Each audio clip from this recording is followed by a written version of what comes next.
message is being broadcast by the Department of Defense of the Republic. At 2 a.m. Eastern Standard Time, multiple unidentified objects were confirmed to have entered Earth's atmosphere. Discovery Houston, 20 seconds to LOS speed rescue. Contact, nice to be in orbit. The first message that comes to you is you are a divine being. You matter. You count. You come from realms of unimaginable power and light, and you will return to those realms. The vast stretches of the unknown and the unanswered and the unfinished still far outstrip our collective comprehension. 5, 4, 3, 2, 1. Broadcasting from Forest Tower Studios, all the way from the Deep South. Now, here is your host, Joe Root.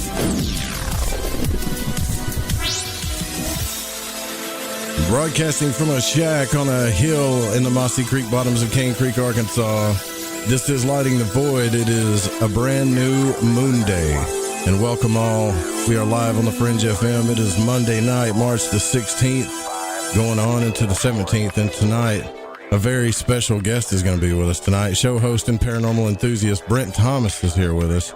This has been one that's been majorly requested, so here it is. Get ready. That's coming up. Also, I want to thank our sponsors, ancientlifeoil.com, getthetea.com, and Metaphorical Archaeology. You know what to do if you've had a paranormal experience that's caused you trauma or post-traumatic stress. Please give them a call. Right? 214-995-3754.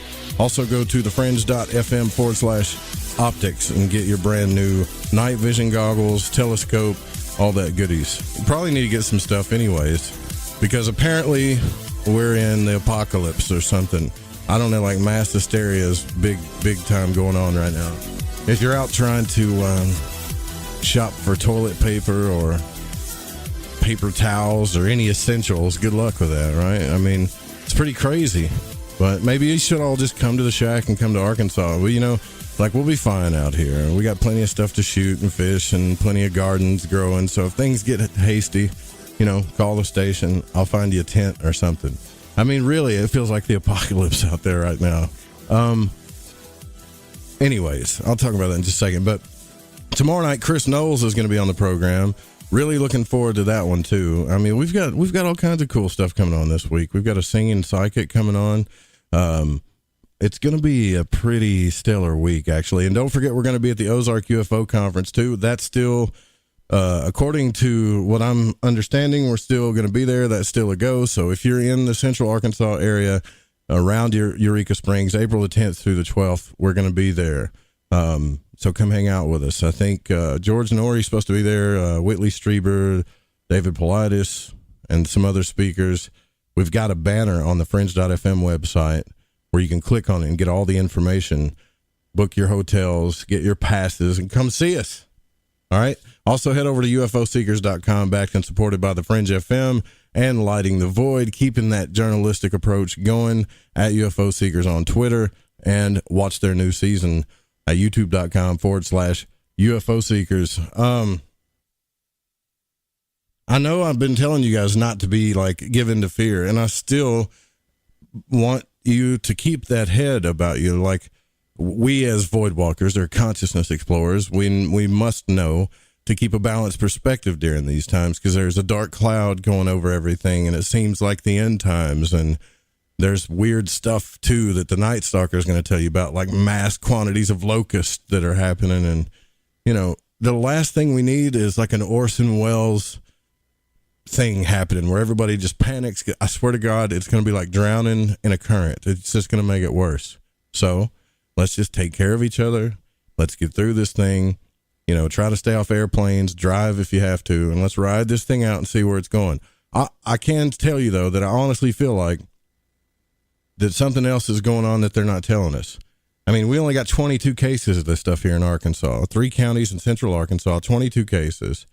And people are acting like it's the Black Plague around here. You know, It's just a highly contagious flu virus, from what I'm understanding, with some other stuff. But I don't want to get into that. I want to get into our guest tonight, right now. Okay, just keep your head. That's all I'm saying. Take care of each other and keep your head, and let's ride this thing out.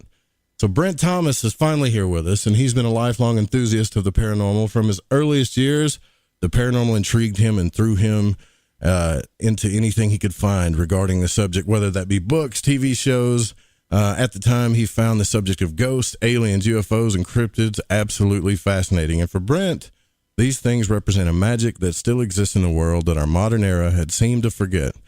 Now, as science grew and developed, these phenomena were discarded into the heap of superstition and fantasy that was no longer given a place in our modern age. And yet, these phenomena would still surface even in the face of this modern age. And I totally agree with that.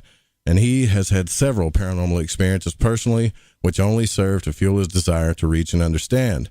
Now, while endeavoring to have discussions with other people who have experienced the paranormal, over 3 years ago, he was given the opportunity to launch the Paranormal Portal, which has enabled him to get in touch with so many amazing and incredible people from all walks of life, which he still has more questions than answers.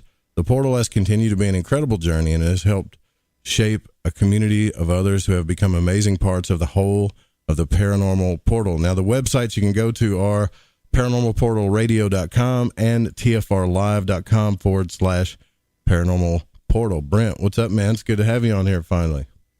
Hey, brother. Thanks for taking me in. Getting me in out of the cold. I appreciate it. Yeah, man. Like so your show comes on Truth Frequency at what time, when and what time? So, that's kind of an old information I've got. I'm still on Truth Frequency Radio. We're on Friday and Saturday nights from 7 till 9 p.m. Gotcha. Pacific time. And then we are also streaming nightly on YouTube 7 days a week, 7 p.m. Pacific Standard Time. Cool. And we have a podcast that releases 3 times a week, Monday, Wednesday, and Friday, which is available on all the major podcast platforms. So we're kind of taking over the world. There you go, man. You're hitting it all, like all of them, podcast and radio and YouTube. Might as well, right? Right. Yeah. You got to cast a wide net, and it's been an amazing journey. It's like, it's the old saying, if you find something to do that you love, you'll never work a day in your life. And that's, even though I'm putting a lot of hours into this, it's just such a thrill and a pleasure, Yeah, I agree with that too. I mean, it does turn out to be, like, for me, it's turned out to be more work than I thought, but I don't ever consider it like back when I was working like corporate jobs where you have to get up and you're like, oh God, where you hate Mondays and all that stuff. No, it ain't like that at all. So yeah. I find myself working harder and staying behind more for some reason, but it's a work of love. Yeah, man, I get it. Yeah, it's been an incredible thing. And the funny thing, Joe, is that I've been an enthusiast of this all my life, as you stated from the bio. But I got to tell you, when I came into this, I thought, I got this stuff pretty well nailed. I kind of know what's going on. I had my, thumb on the pulse of so many phenomena, and I felt really confident that I would be, really well prepared to do a show about this. But I got to tell you, as this journey has gone, I've realized how very little I knew and know. It's like the more that you hear, the more questions that come into play, and the more that you realize it's a deep well, and it's a long journey, and you may never get any answers, but it's just a compelling, the thing that I love about it is that it still leaves mystery in the world. It's like there's such a hubris that we have in our societies that, everything's all mapped and quantified and labeled and classified. And so now, kick back, we got it nailed, and we don't. And I love that the paranormal is like, it is the reminder that we have so much to learn, because we really don't know what the hell's going on here. Yeah, the void continues to expand, doesn't it? Right. So then it's like all about trying to, ask the right questions, maybe, to get somewhere deeper. And, like, as well as I do, and I want to get into your stories, but you can talk to experiencers, scientists, authors, people that are super educated, right? But what's the common denominator? They still all have the same questions. They still all want to know the same thing. So it kind of gives you that feeling like, all right, so we're really all just a bunch of beached babies in this place and don't know what we're doing. you know? Some of Yeah, us exactly. are smarter than the others. Some of us experience a lot of things, but we're all kind of like scratching our heads going, what the hell's going on, you know? Right. Yeah, we go into every situation with, you know, and I got to tell you that I really learned, I think, the most by talking to experiencers, people that have experienced things. I mean, I've had a lot of my own encounters and experiences with I believe a Bigfoot, and we'll get into that. But I have seen a flying saucer really up close and personal. I've experienced hauntings, lived in several houses that had, you know, pretty well established hauntings, and a lot of strange things happen. But I kind of forgot where I was going with this. Well, but when you say up close and personal, how close? The saucer? Pretty close.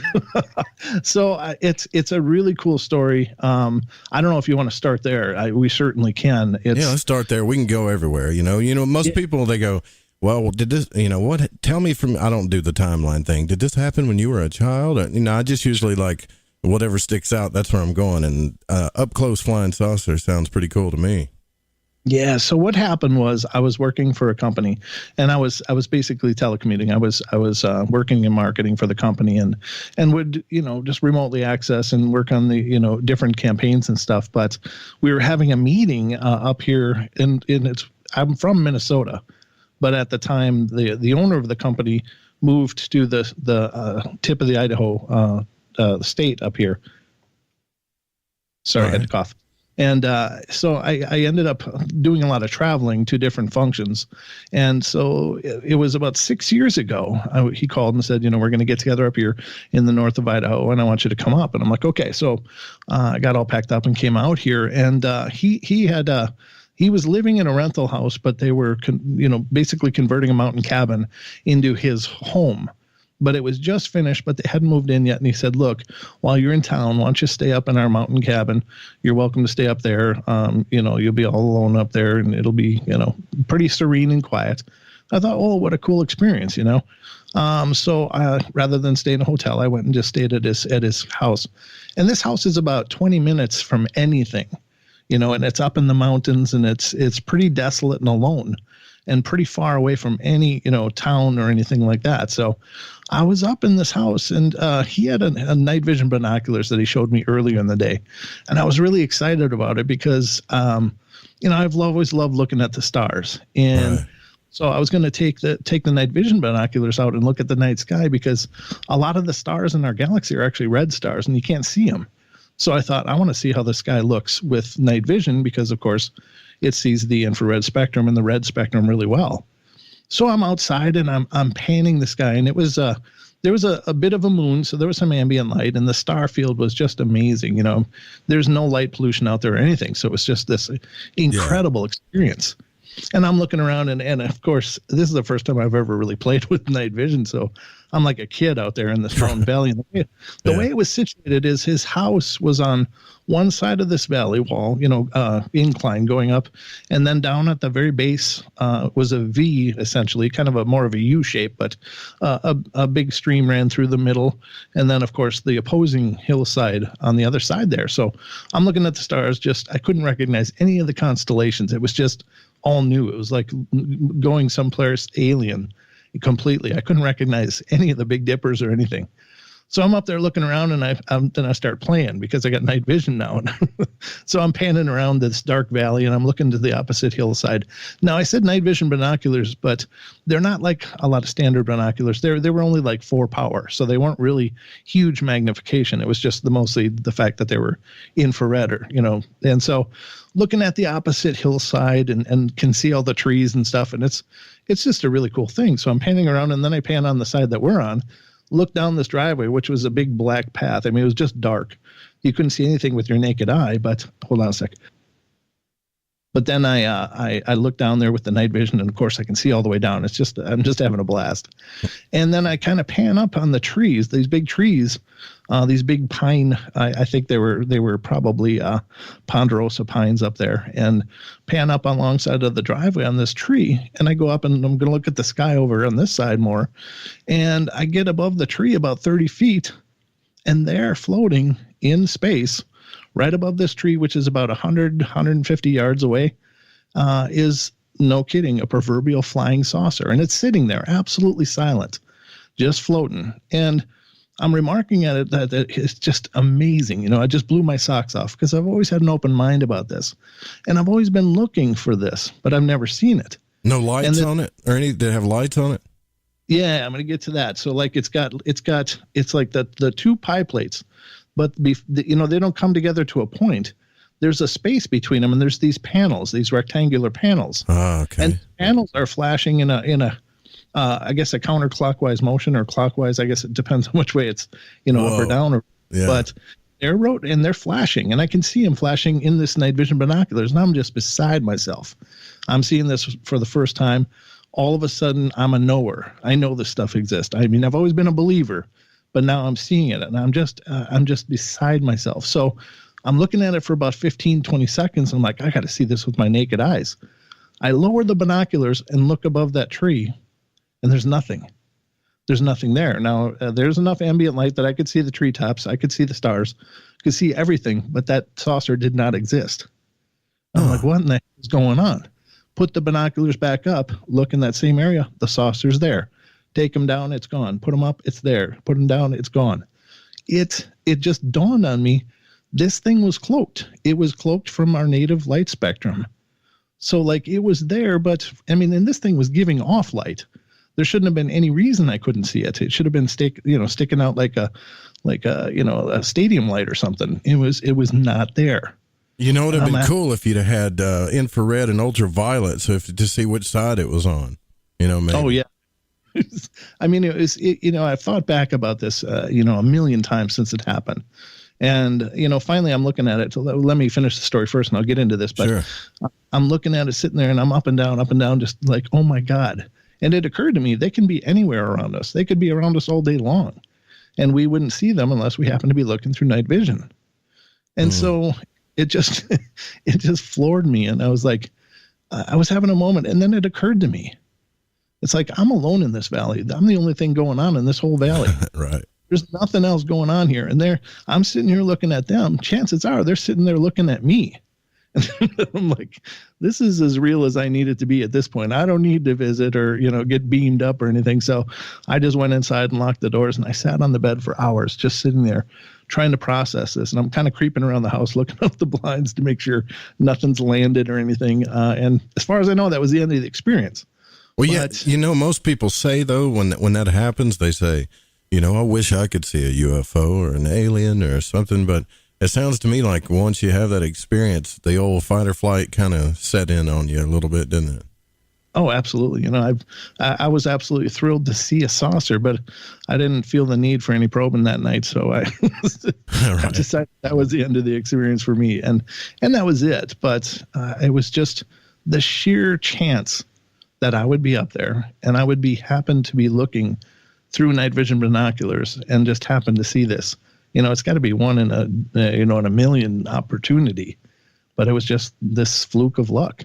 Yeah, that is amazing, man. I've never seen anything. Now in the windows though, you said that were spinning. Could you see through them at all? No, it was just either they were lit or unlit, and they just kind of pulsed around the circumference of the craft.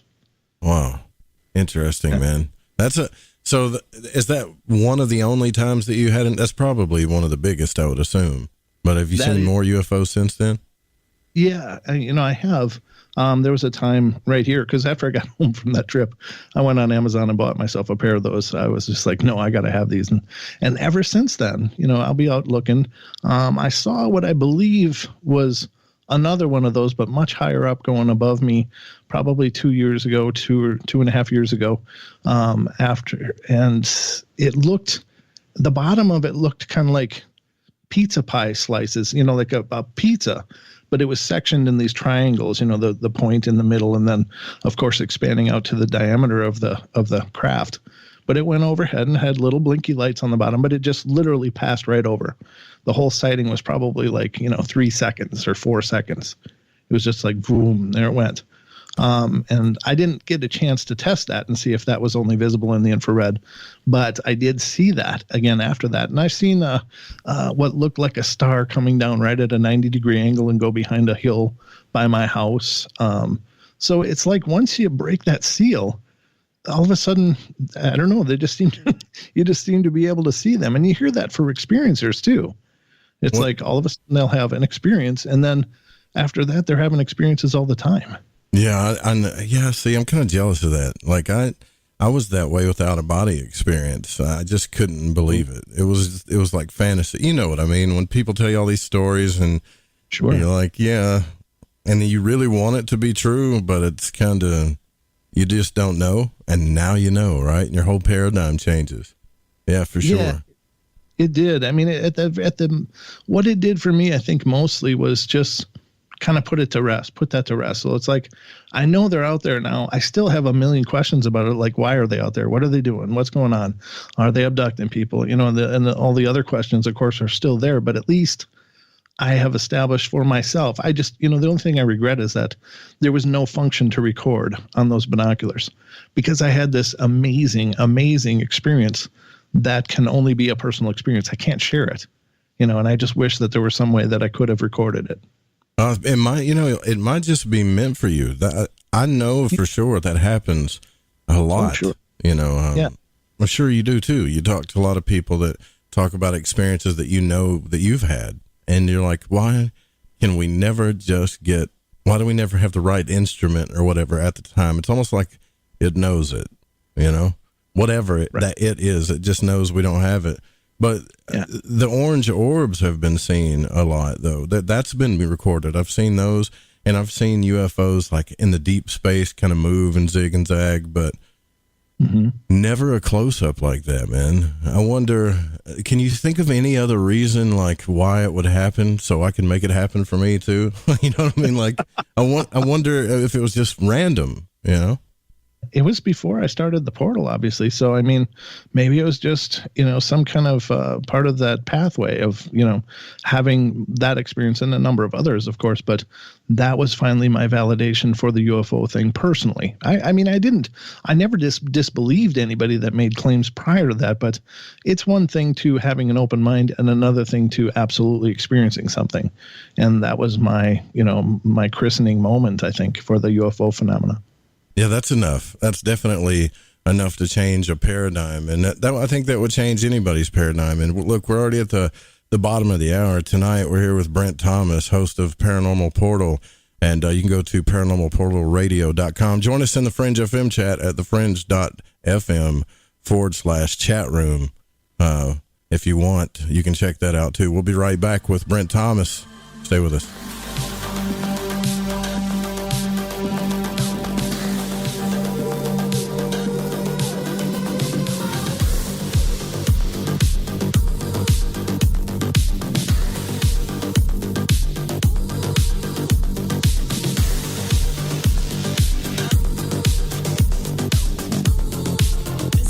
Charlton from Metaphorical Archaeology. If you've ever had a traumatic paranormal experience, the effects of it may stay with you for years. Who do you talk to? You can't go to conventional help. What we do is we use emotional freedom techniques or tapping to actually neutralize the effects of that event. Maybe when you tell the story now, your heart races and your palms get sweaty. You don't even want to think about it because you don't know how to neutralize that. That's what EFT tapping does. It neutralizes those emotions. The circuit that was recorded on is gone. The energy flows freely and you're free of it. And that's what emotional freedom is all about. We offer this as a pro bono service, but this is something that I offer because no one, it seems, is helping people with these experiences. If you'd like to reach me, it's really easy. My cell phone is 214-995-3754. Please leave a message. I will get back to you as quickly as possible. Or you can email me,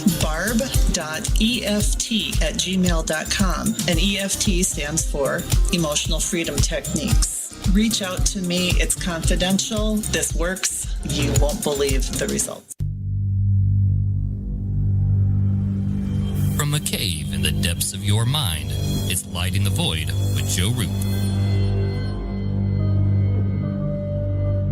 We control all the newspapers and the television. What's happening, Fringe family? It's the Night Stalker with your update on the world of weird and all things fringe. With so much focus being spent on the virus, you may have missed some of the other apocalyptic signs that have been occurring throughout the world. BBCNews.com reports hundreds of billions of locusts are swarming through parts of East Africa and South Asia, and the worst infestation for a quarter of a century, threatening crops and livelihoods. So far, the hardest hit regions are East Africa, Yemen, Iran, Pakistan, and India, but the number of reported places continues to grow. The report goes on to say that locusts, which eat their own body weight in food every day, are breeding so fast that numbers could grow 400-fold by June. But that's not all. The website strangesounds.com is reporting that storms and floods of biblical proportions have engulfed Egypt, Israel, and the Middle East for the second day in a row on Friday. The rare and unusually powerful surface cyclone and frontal system hit the Middle East on Thursday afternoon, delivering torrential rain, destructive winds, and sandstorms, killing at least 21 people. While no apocalyptic news is any less awful than any other, this next story is especially tough to hear. Veterinarians in Namibia are investigating the mysterious death of 86 dolphins and a mass stranding on a remote beach southwest of the country, an official said. The Namibian Dolphin Project, a conservation charity which conducts research on whales and dolphins, described the stranding of the dusky dolphins as, quote, unusual. Yeah, no kidding. This may be the largest mass stranding in Namibia, the organization comments on its Facebook page. But I won't leave you on that.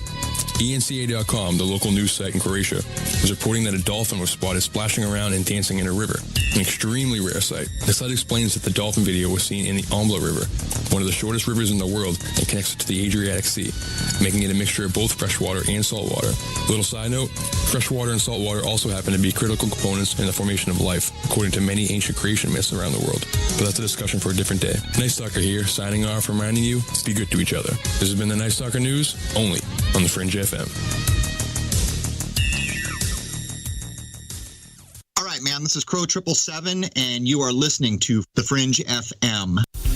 Right, me old Chiners. I know it's an ad break, but before you lot shoot off and make yourself a cup of Rosie Lee or whatever else it is you're going to sling down your Gregory Peck, you need to listen to me babble. If, like me, you found your way to Light in the Void via a downloadable podcast, you might want to take a butcher's at the Fringe FM Wind and Kite. You won't Adam and Eve how many other shows there are or what they rabbit on about. Ancient history, conspiracy, the consciousness, the esoteric, the occult, metaphysics, parapolitical, ufology, technology, and spirituality, to name but a few. They got featured hosts like Ryan Gable, Jeremy Scott, Alex Exum, Tim Doyle, Cortana and Gigi, Susanna Ross, the Reverend John Polk, Michael Deacon, and J.D. Lewis. You might find yourself listening to the thoughts and theories of the author of the fish you just finished reading.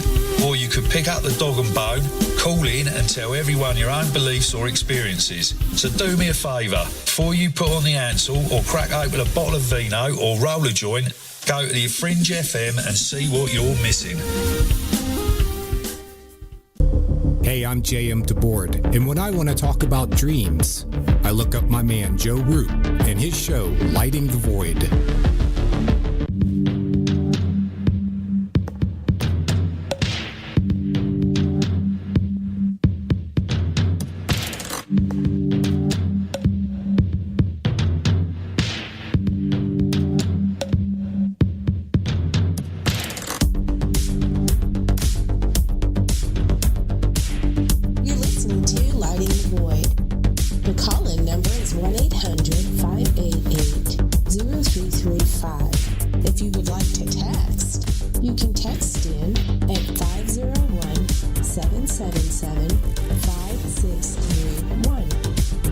Very cool. Brent Thomas being our guest tonight. I want to thank Jess Rogie for doing the news as well as the Night Stalker report. Locusts. I told you. Things are getting a little wild. ParanormalPortalRadio.com is the website for tonight. You can join our chat room too at thefringe.fm/chat room, and that'll get you a invite straight into the Discord server. And Brent, before the break, just got through telling us about his amazing UFO story. That was really an amazing one, man. But was it your first? What was your first experience in your life, though, man? Like that you had?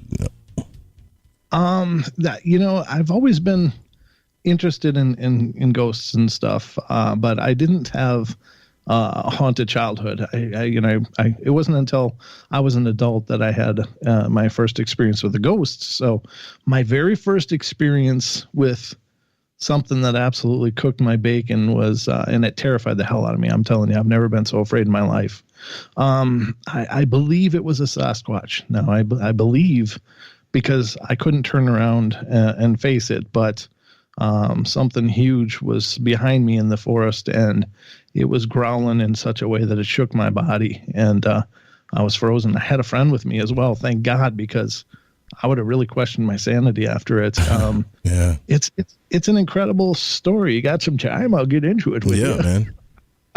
So what happened was, this friend of mine, I was 14, he was 15, and we were just hiking. We lived where I lived and grew up. I was butting up to a state park in Minnesota, and which is a forest area and such, a preserve of sorts. But we would always hike up the hill, the bluff behind there, and it was kind of a tradition. So this one day it's a summer day, we were hiking up, and we got to the top, and we're goofing around up there on top of this hill, and having a good time. And we just decided, well, it was starting to get a little later. We wanted to make sure to get off the hill before dark. So we started coming down, and we were coming down this. It's kind of a spring melt run. It looks like a stream bed, but it's dry all year long except for when the snow is melting, and then of course it becomes literally a stream. It's pretty impressive. But at this time it was all dried up and stuff, and we were coming down, and we got to this part where there's it's like a waterfall, and it's kind of like a platform that's about 8 feet above the rocks below it. And we kind of just stopped there to catch our breath, and we're standing there. Now, we just marched down into this, it's a ravine on both sides. And we were just standing there at the edge of this waterfall looking towards, the rest of the run below us. And suddenly, and I can only guesstimate, but this is 14-year-old me. Suddenly, there's this really close, really incredibly deep, robust growling behind me. And I felt it more than I heard it. It shook my body like a vibration through my whole core. And it was terrifying. And I had no idea what the hell it was. I mean, I'm living in Minnesota.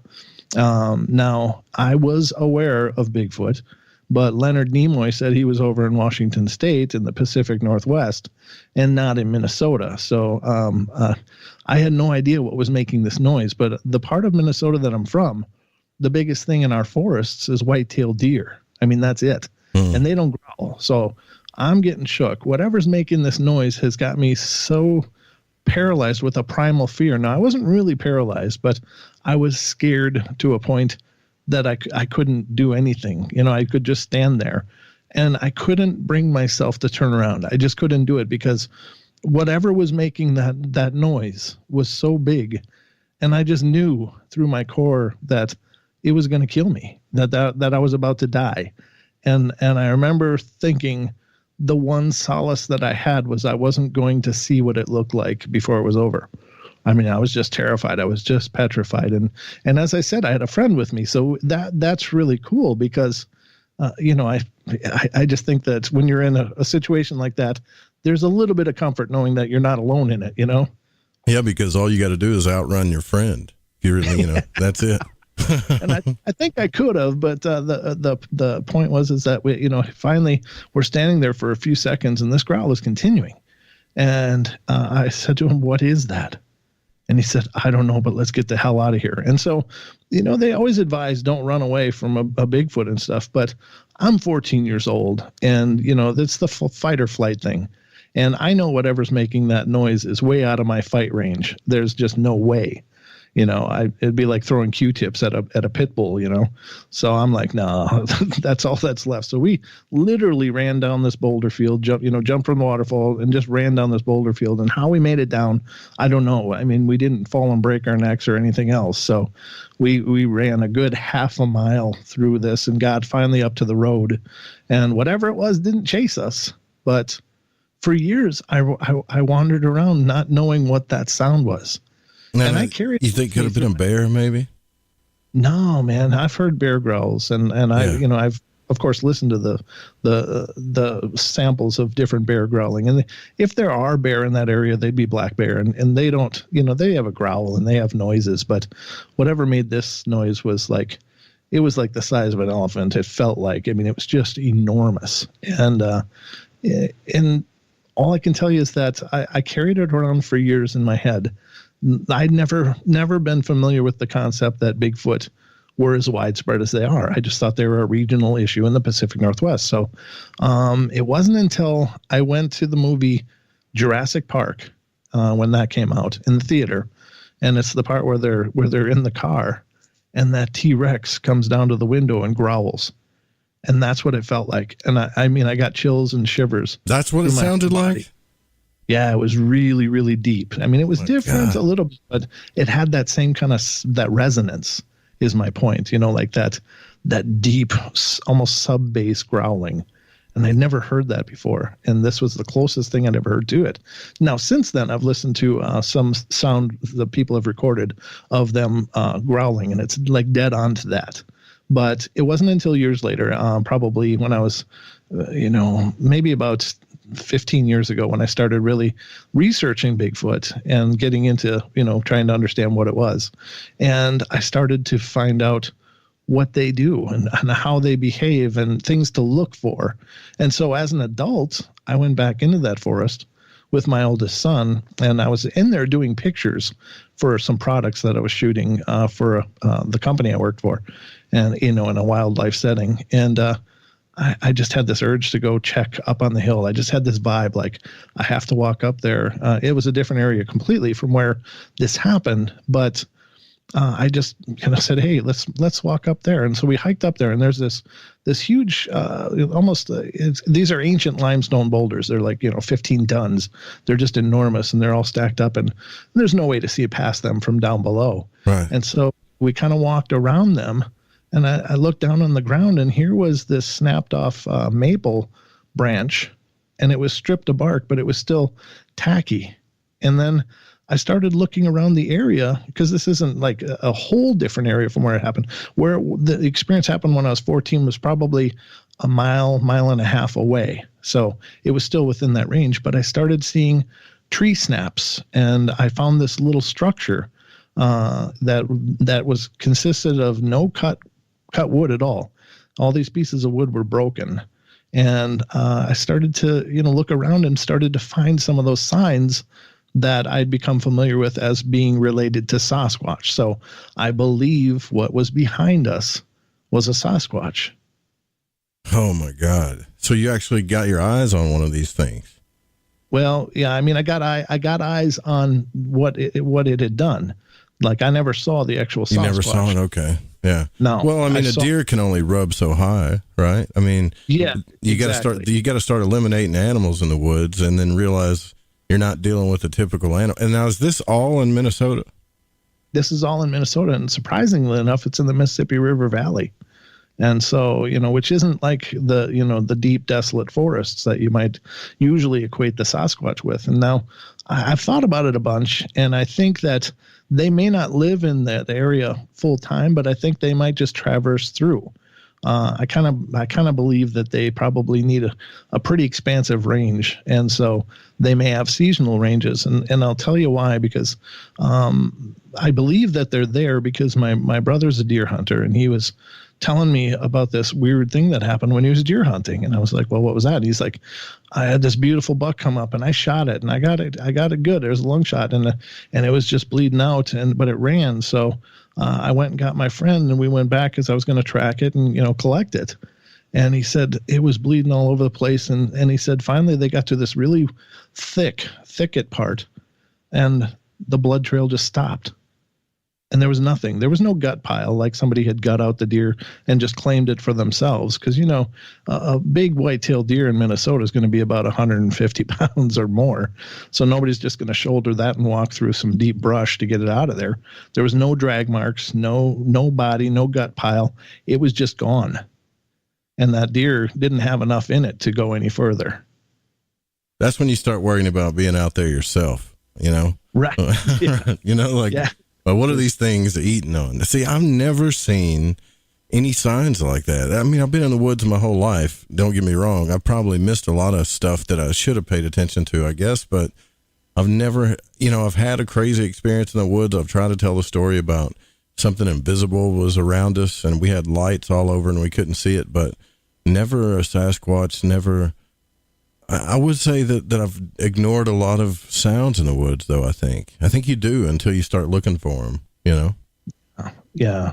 And I don't know how you subscribe to the whole, is the Sasquatch a supernatural being or not, but I don't know. I mean, I'm kind of entertaining that thought anymore. Before, I would have never thought it. I would have been like, no, it's just this really intelligent, maybe comparable to us intelligent hominid that's just able to avoid us because the woods are its home and it's not our home.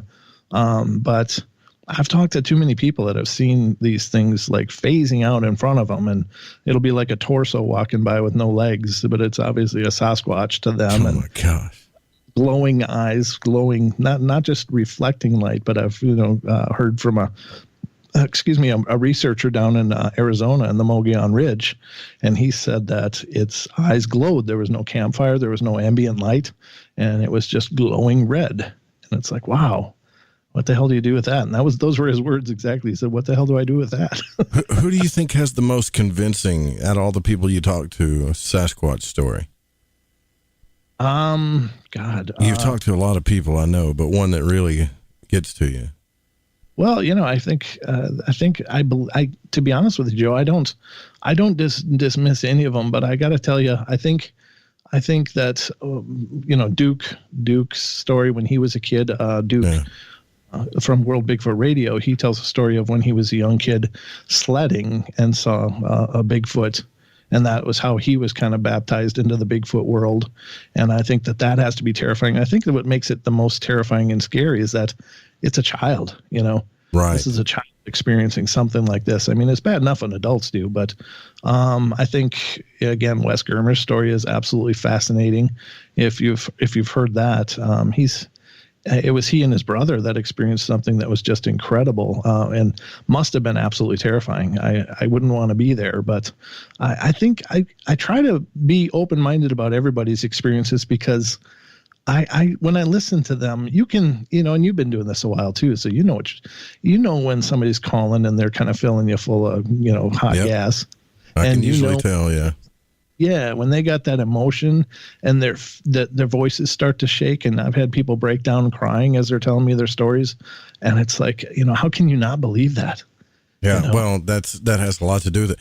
And then if you get to actually meet people in person, you look at their body language and stuff too, it really says a lot. Yeah. But then again, I try not to discount it either. It's just one of those things where I don't know what it is about me. Like I have doubt. I want to believe, and I have doubt. Sure.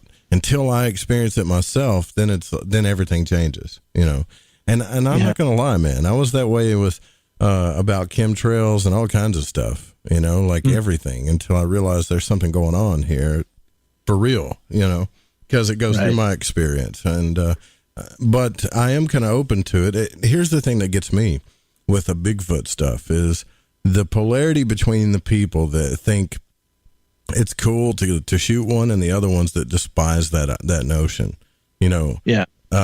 That's a big fight going on. I bet you've heard about that, huh? Do you stand on one side of the fence or the other with that? I'd like to believe that that's not necessary to harvest a body. I think that there was a time that science really required that, but I believe that other species have been accepted into the scientific, compendium with less than a body. I think that there's enough evidence that could be recorded and captured that would validate that. But I can understand what they're saying and I can understand why they're saying it. But my idea is that we just don't know anything about them. I mean, what if they are just the fragments of some ancient population that's just barely hanging on, and then you could be taking out a really big part of that just to make a proof of it. And what if they are incredibly intelligent, like like any of us would be? And how would that be just because, people feel so compelled to have that evidence? And so I'm hoping that it's not necessary. I guess I'm on the side that is not for it, but I don't disparage those people that think it's necessary, but I hope that it's not necessary. Yeah, me too. I hope it's not either, but I'm not going to lie. If somebody had to do it, then I'd be like, okay, let's take a look at this thing. But I've heard all kinds of different stories about what they look like, and their furs. And then I've had guests on that talk about, they're just wood creatures that know how to hide real well. And then other people say that they come from different dimensions.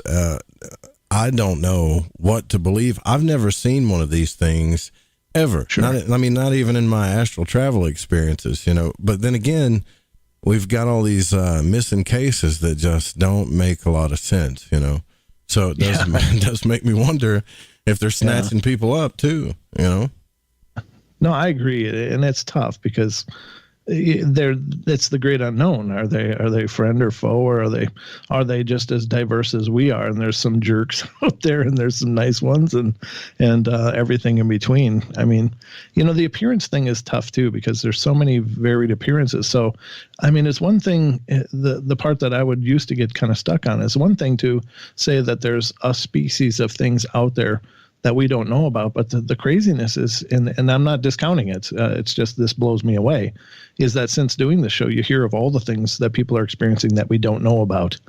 And it's like, God, we don't know anything. Right. Yeah, we really don't. And you were right about that in the beginning of the show. And I just want to tell everybody, because some new people are coming into the chat room, like, if you come in, you have to go to the hashtag main hall. That's where most people are chatting, because the welcome room is just where the rules are. No one's going to be chatting in there. So look for where it says hashtag main hall.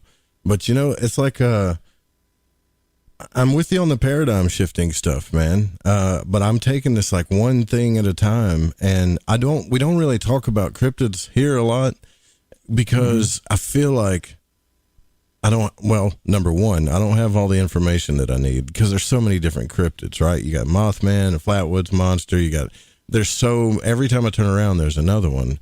And I don't know, I can't wrap my mind around it, Brent, just to be honest with you. I'm not saying it's not real. I'm just saying my mind can't wrap around it yet for some reason. Don't know why. Yeah. I don't, I'm with you.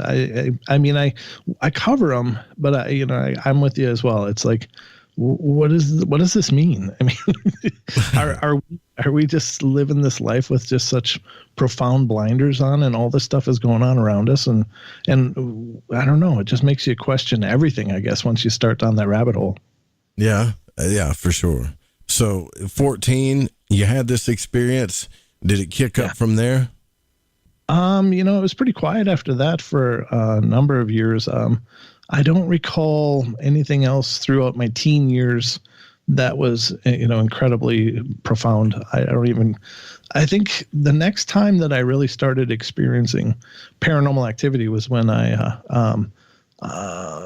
guess it would be when I was my first wife and I had moved into a brand new house that my uncle had built, and he was planning on selling it, but we just decided to rent it from him, and we lived there. And there was something wrong with this house. There was something horribly wrong with this house. Might be why he was selling it.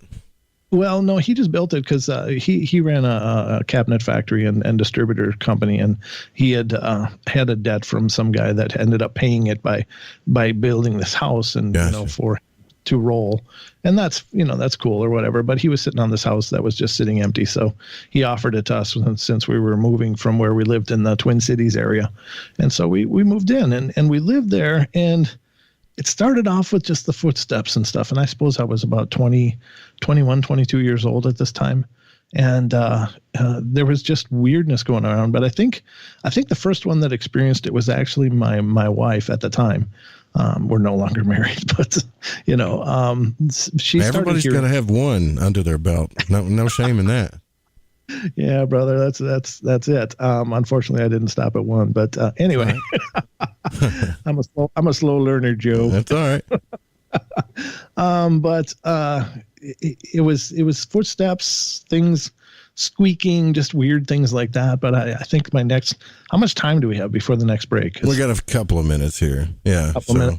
Okay. I got some pretty cool stories to bring to you about this house in a couple of minutes, but they're going to be too long to try to get into before the break. Yeah. We can always cut them off, like Art used to do. Just stop you right there. We got to go to break, and just, you just forget where you were when you come back.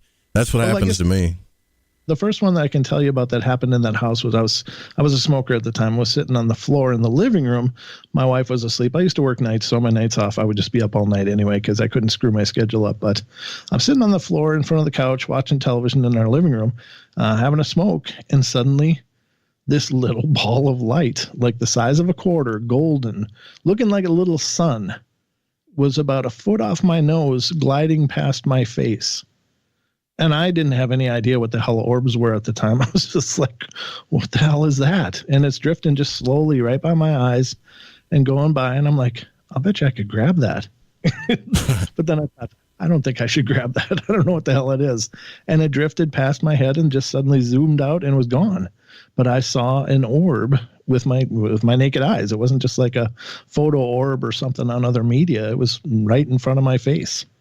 Yeah, I've seen those photo orbs too, and I'm not convinced those are all orbs, honestly, because you look at them. I've seen them through my camera, and then I turn around and I can see the little particles flying, and I'm like, okay, well that's just particles. But if you had one fly in front of your face, this was like one of the first things that happened in the house. You're saying? Yeah. Yep. It was one of the first things that happened. It was like, and you're no longer in that house, right? No. It got a little more. There's one really big story that happened next. At least it was big for me, and I'll explain that on the other side. But this orb, and I wasn't afraid of it because I just didn't have any knowledge. I didn't know what the hell it was. It was this little light that just drifted past my face. So very strange. Yeah. See, if I would have saw that, I'd have been thinking like, okay, am I having a flashback, or did I take something I wasn't supposed to? Did one of my buddies spike my beer? That's the kind of stuff I start thinking about. And then you realize, you're having a real experience. It's funny how that sets in too. Sometimes we don't realize that we've actually had a real experience till after it sets in and we get to think about it too, It's crazy how that happens. But yeah, we do have to take a break. We're here at the top of the hour. And if you guys, I see that you are fine in the chat room. That's cool. I appreciate that. And we might open the phones up too here on the second part. And that number is going to be 1-800-588-0335 if you want to call in or ask any questions.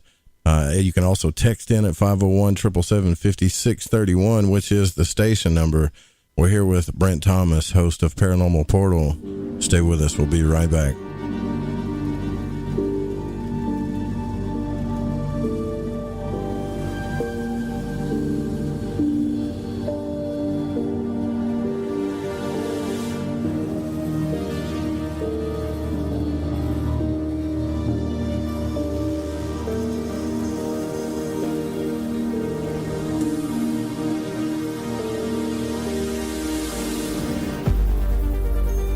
There's a somebody I'm longing to see. I hope that he... Alex X. Hi, I'm Alex Exum, and you're listening to The Fringe FM. Are you intrigued by Paranormal Talk Radio? You'll love the new Paranormal Radio app from TalkStream Live. You'll find a great selection of talk shows covering UFOs, ghosts, strange phenomena, and much more. Download the Paranormal Radio app now and start listening to the very best in paranormal talk entertainment, including the network you're listening to right now. The Paranormal Radio app, free in Google Play and the iOS App Store. Hey, this is No Way Jose, a Northern California Piscean stuck in the Arizona desert. I'm a void walker, and I got the shoes to prove it. So what do I do when my soul yearns to delve deep into the realm of the unknown? I aim my satellite straight into the night sky and catch a smooth ride on the KTLK-DB radio waves. I tune into Lighting the Void with Joe Root on the Fringe FM. Joe, Lighting the Void is the best show on the planet. This is Barney, your friend from Facebook. Thank you and all the crew for all you do. Namaste, my friend. This is Macon from the foothills of North Carolina, and I am a void walker. G'day, void walkers. This is Lily from down under Australia. The world may be small, the enigma is greater. So let your curiosity take you for a journey with Joe Root. Hey, this is V, coming in from Central Maryland, and I am a void walker. This is Kevin Doherty, a beginner void walker. I'm from Vancouver, BC. I know a little about a lot, and as Leonard Skinner said, I guess the rest. I learned a lot from Mr. Root in the show, and heard it from the beginning. I knew right then he was going to be a new Art Bell. Thanks for all your shows, and keep it up. Hey, this is Derek from Mass, a.k.a. the Night Stalker, and I'm a Voidwalker. This is Mark from Chicago, and I walk the void to ascertain what is consciousness. My name is Jared Johnson, and I'm from Humboldt County, California. I do not know all the answers to the questions about reality. I do not claim to know the ultimate truth about life. I seek that which has been made hidden as a part of a family of explorers of consciousness. I'm a Voidwalker. Thanks, Joe Root. I'm Clyde Lewis. You are listening to The Fringe FM. Hey, is that a new music app? Yeah, check it out. Surfer Music Discovery. It links to thousands of online stations, but the twist is you see the song names and artists that are now playing live. That's different. No guessing. Looks like a waterfall of music. So many formats. Rock, oldies, country, R&B, jazz, and a whole lot more. How's that spelled? Surfer. S-U-R-F-R. Is it expensive? It's free. No need to sign up or sign in. Get the Surfer Music app free from Google Play or the App Store. Have you ever seen an ad or banner which brought you a feeling that someone is reading your mind or even listening to your conversations? Your online data is being used against you. Surfshark is a VPN service that makes online privacy protection easy and attainable. You can use it on as many devices as you'd like simultaneously. Surfshark encrypts all internet traffic sent to and from your devices and ensures that your IP address remains hidden. The VPN service that we use at UFO Seekers, plus 1 month free for $1.99 a month. Visit surfshark.deals/seekers. We all have that story to tell in our lives. The winds were howling. The ground shook. You could hear rushing water. And then, history repeats itself. When there's no power, refrigeration fails. Stores with their shelves stripped bare. ATMs can't operate. Deliveries stop. Then what? These events can last days or weeks. You need a plan. In statements made during recent interviews, FEMA Administrator Brock Long has repeatedly urged all Americans to understand 3 truths. FEMA is broke. The system is broken. If this is the new normal, Americans can't rely on federal cavalry when disaster strikes. Don't get caught out in the elements empty-handed. Prepare with us by going to preparewiththefringe.com and get your 2-week food supply. 92 servings, 8 food varieties with 25-year shelf life. Normally $137, now only $75. Or get a month's supply, normally $247, now only $147, shipped in 1 business day. Just go to preparewiththefringe.com or call 888-440-7931. That's 888-440-7931. Get this great offer and be prepared while it lasts. Hey, Fringe listeners, this is Dave Cruz, host of Beyond the Strange Radio, asking you to join us live Sunday evenings at 7 p.m. Pacific Time, 10 p.m. Eastern, right here on the Fringe FM. Visit BeyondTheStrange.com for links to chat, social media, and schedules of the show. And remember, always stay strange. Hasta. Paranormal News, I'm Brad Bernards. The sun is right there in the name of NASA's Parker Solar Probe, but a second mission of opportunity may make the spacecraft just as vital to Venus scientists as to those studying our local star. Parker Solar Probe launched in August 2018, destined to spend 7 years looping ever closer to the sun in hopes of sorting out some of the hottest mysteries about our star. But to do so, the spacecraft needed a carefully choreographed trajectory, one that included 7 flybys of Earth's evil twin, Venus, and Venus scientists who haven't had a dedicated NASA spacecraft since the mid-1990s were not about to let that opportunity fly past them. Of course, Parker Solar Probe's instruments are designed to study a star, not a planet. Traditionally, planetary scientists want very different instruments on their spacecraft, but that doesn't make plasma data superfluous. 2 dedicated Venus missions have carried plasma detectors to the world, NASA's Pioneer Venus Orbiter and the European Space Agency's Venus Express. But those spacecrafts were built decades ago. NASA's Solar Dynamics Observatory has observed a magnetic explosion, the likes of which have never been seen before. In the scorching upper reaches of the sun's atmosphere, a prominence, a large loop of material launched by an eruption on the solar surface, started falling back to the surface of the sun. But before it could make it, the prominence ran into a snarl of magnetic field lines, sparking a magnetic explosion. The explosion, known as forced or controlled magnetic reconnection, is triggered by an eruption on the sun, which causes tangled magnetic field lines to explosively snap and realign, shooting out particles and energy.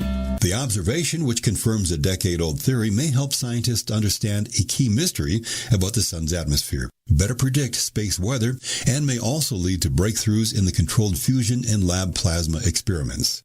Previously, a type of magnetic reconnection known as spontaneous reconnection has been seen both on the sun and around the Earth, but this new explosion-driven type, called forced reconnection, had never been seen directly, though it was first theorized 15 years ago. The new observations have just been published in the Astrophysical Journal. Read the news at paranormalradio.com. I'm Brad Bernards, Paranormal News.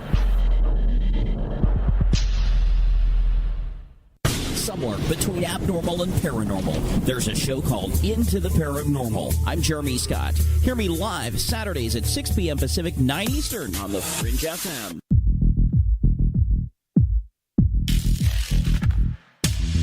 To call Joe, pick up the phone, dial 1-800-588-0335, toll free from the United States or Canada. You're listening to Lighting the Void Radio. All right, Brent Thomas is our guest tonight. Don't forget to support the show if you like the show. We run on support as of now, so you can hit the donate button if you go to lightingthevoid.com, or if you want to order some swag, you can go to the shop. And I got some emails saying that a couple of people didn't get their orders, so we are on that and taking care of it. Just make sure you send your pictures in, and so we can put you on the Voidwalker board with your fancy new gear, and get the overpriced socks, especially. Brent Thomas, our guest tonight. Before the break, you were talking about your house and this orb that you saw, and things kind of they picked up from there, didn't they? Like you had some more experiences in this place. Well, the activity kind of ramped up with like just footsteps again, more and more of that. And, my wife was running around praying most of the time. She was a real Christian person, which is good. And, but she was pretty freaked out. But my next big event, the crescendo, was not long before we ended up moving out of there. But I used to work in this factory where we did Corian countertops. And I came home, got home early. My wife was still at work. And so I was like, the one problem with this house was it had like horrible water pressure. It was just terrible. So, if you're in the shower and somebody flushed the toilet or decided to, wash some dishes, it was just a nightmare. So I got in the shower because I was the only one home alone. I was really excited about that because I was going to have a hot shower all the way through. And I was pretty pumped. That was a big thing back then. But so I got all set, made sure all the doors were locked in the house, and then I locked the bathroom door. Why? I don't know. It's just, I don't know. Something I do it too, man. I do it. That's all good. Yeah, man, I just don't, I don't fancy someone just, walking right in. So I try to make it as hard as I can. Right. But so I'm in the shower. I'm all lathered up. I got the hot water just cooking, and I'm in my zone. I'm in a happy place, and I'm all soapy, and suddenly the water goes ice cold. Boom. I was like, no, I thought, damn, my wife came home and she's just, that would be a perfect time to do dishes. So I'm just all frustrated, and I'm trying to wash off in a cold shower. I'm just, it just went from happy to sad. And I'm like, oh no. So I got done. I got the water shut off, and I'm hearing water. Like, what the hell's going on? So I slide the shower curtain aside, and in the sink, right on the other side of the toilet, is blasting hot water. It's blasting, like full blast. Now, these are the twisty kind of taps, so you got to twist them.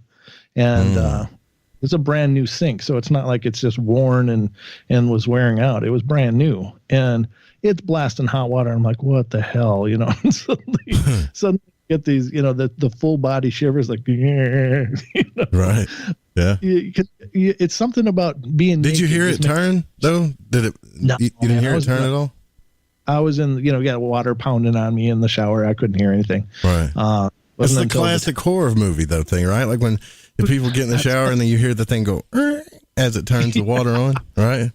That would have been probably better because I would have had a little foreshadowing. But man, when I opened that curtain, I'm standing there buck naked, knowing that I'm not alone. I was like, yeah. So I got out of the shower and dried off quick and got dressed and ran through the house. All the doors are still locked. I'm all alone. So I was just like, oh my God. Yeah, what are you gonna do? What did you do? Nothing I can do. Nothing I could have done. And I didn't know anything about cleansing and all that stuff back then. So I was just like, well, this sucks. We got to move. Now you know about that now? Like cleansing and all that? You do that regularly? Yeah, pretty. As I was telling you before the show, there's something about doing a paranormal show and having crap go sideways. I've had a lot of weird stuff go on in this house, and Don can attest to that. He's in the chat room. He's my co-host that pops on a couple nights a week with me and helps me with the podcast a ton. He's been here when some stuff has gone sideways, and he's a skeptic. Now, all the people that you talk to, have you ever heard anybody talk about how they've seen like entities or ghosts that are in like crescent shaped? Because that's the only thing I've ever seen. Like, well, I've seen a few things, but this one I specifically saw here in the shack as I was watching it. Because a lot of times we see stuff out of the corner of our eye and we'll turn our head and it'll be gone. But this thing just floated by me here, and it was in the shape of like a crescent moon, kind of. You ever seen anything like that? Never even heard of something like that. That's really cool, though. How big? Probably the size of a tennis ball, maybe. Yeah. Oh, and you could only see just like the crescent. At first I thought maybe something's just like floating by or, I don't know, maybe it's smoke from a cigarette, but it wasn't, and it went from the front door all the way to the back here. It was really weird. And I mean, I was just kind of like trembling as I saw it because I didn't know not really trembling, but more like, am I awake? Am I really seeing this? So, right. I wonder if it was just a partially manifest orb or something. It wasn't fully manifest. I don't know, man. But I've had a few weird things happen on the show. Have you had like stuff weird happen while you were broadcasting? Yeah. Really? Yeah, I'm pretty sure I've gotten some EVPs. As I'm talking, I've had voice come through every once in a great while. It's hard to, it's the hard part, Joe, as I'm sure you're fully aware, but when you're working with all this technology, there is plenty of possible reasons for things happening. But we were doing a show about the Men in Black one time, and let me tell you, brother, we got knocked off the air. We couldn't reconnect for like 15 minutes back to the network. And it was just all sideways after that. Because once we reconnected to the network, it started as soon as there was a gap in our broadcast, their backup system kicks in and starts playing another episode.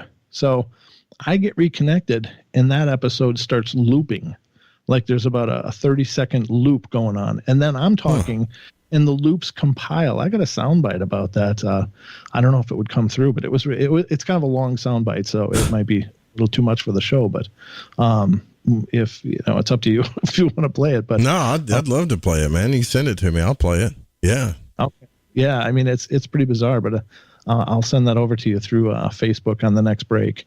And yeah, I mean it's just things like that have happened a lot.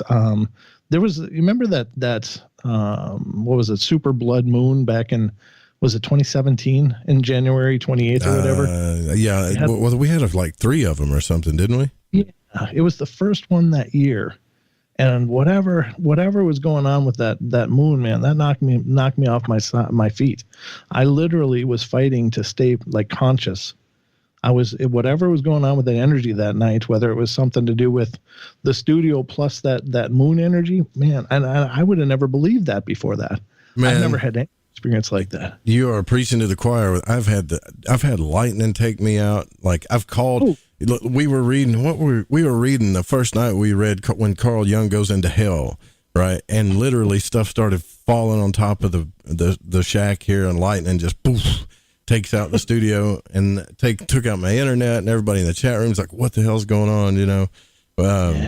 We've had weird stuff happen on here before, but a lot of people do that, right? They go, oh, well, it must be Big Brother. But there are times like you're talking about when you know something ain't right because you just disconnect in ways that you've never done before. That's not normal, you know. I was sitting here in my studio one night after I was done with the show, and I saw literally about a 5-foot shadow person walk into my room and go behind my monitors, duck down, and disappear. Oh, that's nice, right? I guess like it just disappeared, right? That's cool. Yeah, so I was looking at my screen, and it's like my monitors are half the room has my desk, and then the other half is where I do my music. So I just saw it initially out of the corner of my eye, and it walked into my field of vision, but I wasn't really looking at it. I was still looking at the monitor, but you know how you can see everything around your monitors. And I saw this head just go behind my monitors and duck down like it was going to pick something up. Now, I thought it might have been my wife. I mean, I didn't recognize it as my wife, but I thought, well, maybe it's my wife. What the hell is she doing? And then I walked around my computers. There's nobody there. And I had a bunch of boxes and crap in the way anyway, and she couldn't have walked back there. So. Yeah, that's creepy. Sorry, man. Yeah. What did you do some clearing after that? Because I definitely would have. Yeah, dude. There was another time at the house here. I'd been we had a late time slot with our show a couple of years ago, and I got done with the show and came down, and my wife was telling me we had a little child, and he was about 2 at the time, and I came down. I was all tired, getting exhausted after a long day of this. And I was talking with her, and she had been telling me for a period that my little son had been saying monster and pointing at things that weren't there. And I thought, oh no, that's not good. So, I generally would cleanse, run around with sage and good intentions and throw everything at it that I could to keep it clear. And it generally works. Excuse me. Oh, you're fine. But that night, I got down and I decided I was going to go to the restroom, get ready for bed and stuff. So I walked out through the house back over to the bathroom. My little one follows me, and suddenly you have to walk through the living room, which has a big LCD TV in there, and then past the kitchen and into the bathroom on the other side of the house. And I'm in there, and my little one followed me all the way there, and he's just hanging out with me. So I'm getting ready for bed, and all of a sudden I hear my wife hollering. I'm like, what's she yelling about? And the next thing I know, she shows up at the door, and she's like, who's playing with the TV remote? Oh, no. No, nobody is. I said, we're just in here in the bathroom. What's going on? She goes, well, after you walked through, she said the TV turned on, started going through menus, and then it started changing channels, and she was laying there watching it because she could see the TV from the bed, and she's like, and that's when the first time she yelled was like, who's playing with the remote? But we were already on the other side of the house. So, and when she said that, live TV was on, and it was a commercial that was talking about Charlie Sheen. They were doing some expose on Charlie Sheen, and it was in the background. That's hilarious. Yeah. So Charlie Sheen, it froze. Live TV froze on an image of Charlie Sheen, an extreme close-up of like just his 2 eyes filling up the whole screen, and the eyes were looking at an angle into the bedroom with the ghostly words infamous forming underneath him. Oh, no. Charlie Sheen's all coked out eyeballs looking at you. That's the creepiest thing I could imagine. Yeah, brother, she was flipping, and I was like, no, it's not us. And I walked out there. The image is still on the TV, and I showed her the remote was on top of a bookcase, and this never happened before, never happened since. And so she made me go through the house and clear it right then and there. And I did, and it seemed to get better. There was no further eruptions like that. But, man, that one really tripped her out. And I guess it tripped me out, too, What do you think you ever pick up any of this stuff? I wonder about this sometimes because I'm into this whole energy work. How energy works, what it does, how do we get it off people, that kind of thing. And I wonder, do you ever think that we get this stuff off of the people that we have on the radio shows sometimes, maybe? Yeah, I think that it can go both ways. I think that people get affected by the shows. I've been hearing from more and more listeners all the time. Like just 2 days ago, I got an email from a guy who said he was listening to the show, and I had a guest on who's a paranormal author, and he said we were talking about, I don't remember what we were talking about at that time, but he said as he was listening, he was kind of looking towards his picture wall that has pictures on it. He said his dad's picture flipped off the wall and hit the floor. And what does that mean? So I've been kind of thinking about that, but I think that maybe these spiritual presences are always around, but when they know that the people that they're around are paying attention to paranormal stuff, maybe they do that to make themselves known. Like, okay, now I know I got his attention. Let's flip this picture, I don't know. I keep trying to think about this. It's like that movie Ghost. Do you ever think they're talking to each other and they're over there trying to poke stuff, and there's a guy standing there going, you got to do it from your gut. And then they finally knock the picture off your wall. Yeah. Dude, when I'm doing the show, brother, I swear there's an amphitheater of them going, just doing like a count and coup going, hey, watch this. And then they'll do something to my studio. Yeah. Yeah. Well, here's the trippy part too. If you get into that along with astral travel and you read some of those books like from Robert Monroe, and then even Daskalos from the island of Cyprus, this mystic, they talk about, he called it exomatosis. And you realize that some of these people, they know how to float around. They know how to go places and move things. So it does make you think, is it really a ghost, or is it somebody just giving me a visit sometimes? Oh, I get what you're going with. Yeah, maybe. I never thought of that. I guess, that's certainly a possibility. I know I've had some weird encounters with listeners just, over messaging and stuff. Sometimes you get some real interesting people reaching out, and I guess it wouldn't surprise me. We touch a lot of subjects that may offend some people sometimes. Maybe I'll make a statement about some practice or something that they consider insulting. Like what? So, like magic? Well, just anything. Like I talk about religions sometimes and paradigms, and I don't put religions down, but I just say that my belief is that I think that there is a divine, but I think the divine is not just encompassed in one viewpoint. I think it's universal, and I think we all have our pathways to that divine, and that's what religions and religious practice is. Yeah, that's the way I look at it too. Yeah, but I think that might offend people sometimes, and you never know what they send your way, because energy follows intention, right? So if somebody's thinking, crappy thoughts about me or the show, then maybe it does send something our way, or maybe it's them. Like you said, maybe some people are able to astral project and screw with people. That's certainly a possibility, but I never thought about that. And I've had people tell me that they were going to curse me, light a black candle for lighting the void, all kinds of that stuff, just because of what I said. So I've learned to constantly. I used to live in a world where I didn't have to worry about that, but now I'm constantly doing stuff on the defense. Yeah. I hear you. You try to play the even field and, just keep it all friendly and happy. But yeah, sometimes people just want to be offended. So it doesn't really matter what you do. Yeah, they do. Yes. Yeah. See, that's kind of why we get into all this too. But you're right. I believe that negative energy can cause those things to happen. A lot of people talk as if they know what's going on in that world, but a true person that's had real experiences most of the time doesn't really know why the picture fell off the wall. They just know that it did. And that's creepy enough, right? Yeah, right. But I did write back to the person. I haven't heard back to him since, but I just thought, well, maybe that's what it's doing. Maybe it is his loved one. His father is there, and he just wants him to know, hey, I'm here. So I'm going to flip my picture off the wall. So, I hope that's what's going on, but I am concerned by it, that it's not just things that affect me here in the studio. It's things that affect, people out there. It's something to consider, but I just try to keep the show light and fun, and hopefully that energy persists to everybody listening.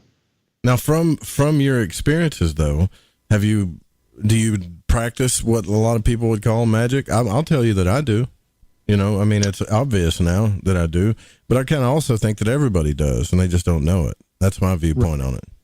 So my view is I don't really practice any system, but I would say that I think we all do, because I think that we constantly manifest our reality. And so what, in my opinion, and I may be wrong, but, and I have researched a lot of different practices, like Druidism and Wicca and the Golden Dawn and things like that. I've looked at it, and I find it all very interesting, but I think that what magic is it's a fancy, and I'm not degrading it, so please don't take it that way.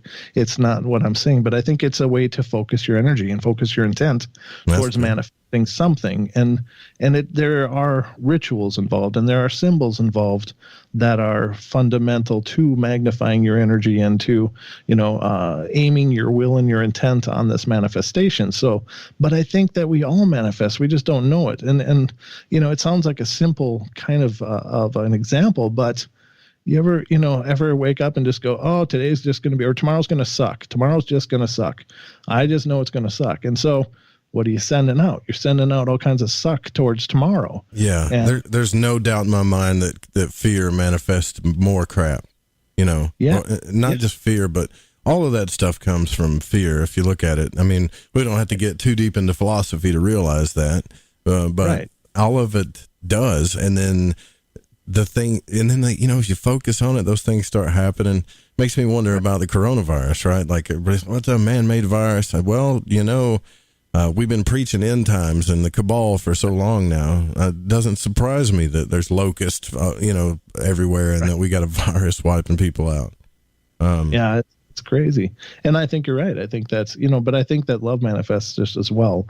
It's just that sometimes the dark stuff, especially as charged as people are now. So I think that there's a very concerted effort by some group or groups of people to keep things unhappy, unfriendly, keep people divided and keep them angry. And, it's the reason I don't watch news or listen to news at all. It's just because, what is it? It's a parade of anger and fear. And I just don't think you can't live your life through a window of fear, because you're not living, No, but the interest rate is, when things are bad, it's not when the interest rate's up, right? It's when it's at an all-time low. It's like they announced it, it's at 0%. They're begging people for it to take out loans on stuff right now. And it's like everybody's fighting over toilet paper, And look, in here, everybody's fighting over toilet paper, and we got 22 cases of this thing. That's it. Just 22 cases, and it's mass hysteria. I appreciate what you're saying in the intro too, because that's it's very close to what I was talking about on the tail end of my show last night. It's just, what are you going to do? I mean, if you're, I believe that we have a path, we have a journey, and it's like, we're here for a reason. And people are running around scared all the time because they're told to be scared, and they're just being continually programmed. And like you said, toilet paper, what the hell? How many times do you need to wash your tail? Really? You can only use so much toilet paper. Yeah, it'll suck when it runs out, but you can still clean yourself. There's other methods. Yeah, get the water hose out, pressure washer, You get the squeegee or the putty knife and take care of business. Yeah. So have you had any experiences with what like we talk about here, like sleep paralysis, the out-of-body experience, stuff like that? I had a whole string of sleep paralysis. I've not... I've had lots of lucid dreams. I actually would like to get into a few dreams that I had that were really cool and tell you some stories about that, because I did have a period of sleep paralysis. I'll start with that because and I went through that for over a period of like 2 years, and it wasn't every night, but it was just like 1, 2, or 3 times a week I'd be paralyzed. Ooh, and that's a lot though, man, because that stuff can get terrifying pretty quick. It was pretty horrible, but I tell you what it was is, and I don't know that this will work for anybody else, but it worked for me, is that, when you're laying there and like my wife would just be inches away, but she might as well have been in another state, because I couldn't do anything to get her attention and to get her to help me. I was just thinking, God, if she'd just wiggle me or something, this would be over, but I couldn't even move. I couldn't do anything. Make a noise, and you're just trapped there. And the feeling of something being right next to you doing something. Now, I never saw anything, but I felt that presence, and it's just horrible. I'll tell you what, let's take a break before we get too deep into that one, because that's the one I do want to hear about for sure. Because that'd be only because I can relate to that one. And so this is getting deep. Good. Brent Thomas, our guest tonight, paranormalportalradio.com. Come join the chat, hang out with us, call in 1-800-588-0335. You can even call the station number too, 501-777-5631. We'll be right back.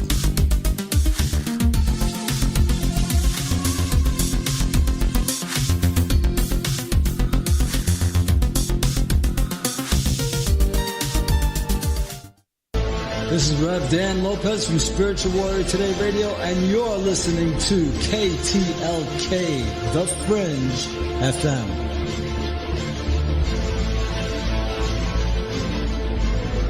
Panic is hitting our country through fear of catching a cruddy virus. Face masks, antibacterial soap, water, toilet paper being purchased in mass quantities. If you want your immunity up, I call it our shields, you need Allison Advanced. One pill is equal to 35 cloves of garlic, and you won't smell like garlic, and it won't leave you with bad breath. So 35 cloves of garlic in one pill? Yes! Shields up! And when your shields are up, you're safe. Enjoy the confidence of not having fear of a cruddy virus. So here's how to order. Log on to getthetea.com. That's getthetea.com. Front page, scroll down. It'll say Big Al and Super Tea for savings. Or click on the immune and find Allison Advanced. Our tea does a wonderful job too, just to let you know. And for added benefits, take your blood pressure reads and watch Allison Advanced love on your blood pressure. Shields up. Getthetea.com. That's getthetea.com.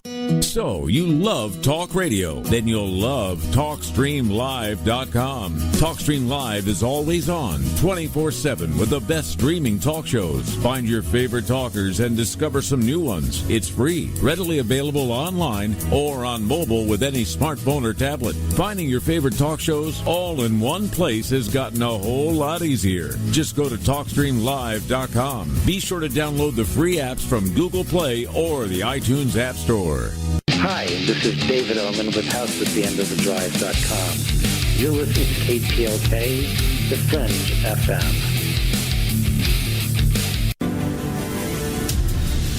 Do you want to know the truth? Are UFOs real? Are aliens visiting Earth? Are governments around the world hiding the biggest secret in history? We're UFO Seekers, official partner of the Fringe FM, and we're on a hunt for the truth. Join us as we investigate locations like Area 51 by subscribing on YouTube at youtube.com/UFO Seekers.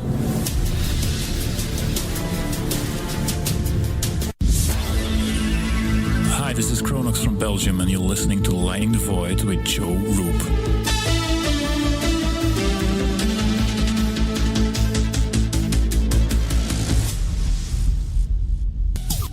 Hey, Fringe FM listeners. Did you know that when you're on the road with limited data or no Wi-Fi available, you can still listen to every minute of the Fringe FM by calling 701-719-3971.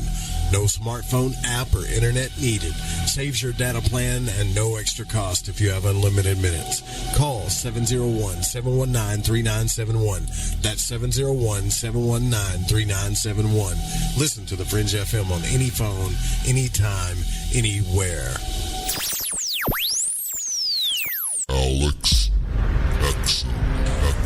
This is Alex Exum of the Exum Experience in Live Talk, where we discuss current events, society, and culture. My shows are based in actuality, actual existence, contrasted with what was intended, expected, or believed. You can listen to me live Tuesdays, Wednesdays, and Thursdays at 7 p.m. only on KTLK, The Fringe FM. Okay, nurse, let's get this man to the ER stat. Right away, doctor. We see this every day. Heart attack or angina pain due to blocked and clogged arteries. Chelation can remove obstructions or blockages from arteries and help avoid painful and expensive surgery. Now there's Angioprim. It's a liquid oral chelation product that you take with juice. You start to feel the results fast. Angioprim increases blood flow all over the body, and that means more energy and strength to take on the day with less aches and pains. 60 years of research has gone into chelation, and Angioprim is the result. A safe and easy way to unblock your veins and arteries from buildup that slow circulation. Paging Dr. Jones. Please report to the emergency room right away. Log on now to angioprim.com. That's ANGIOPRIM.com. Or to speak with a trained consultant. Give Angioprim a call at 954-882-7221. That's 954-882-7221. This is Reverend John M. Polk, and you are listening to KTLK Digital Broadcasting right here on the Fringe.fm.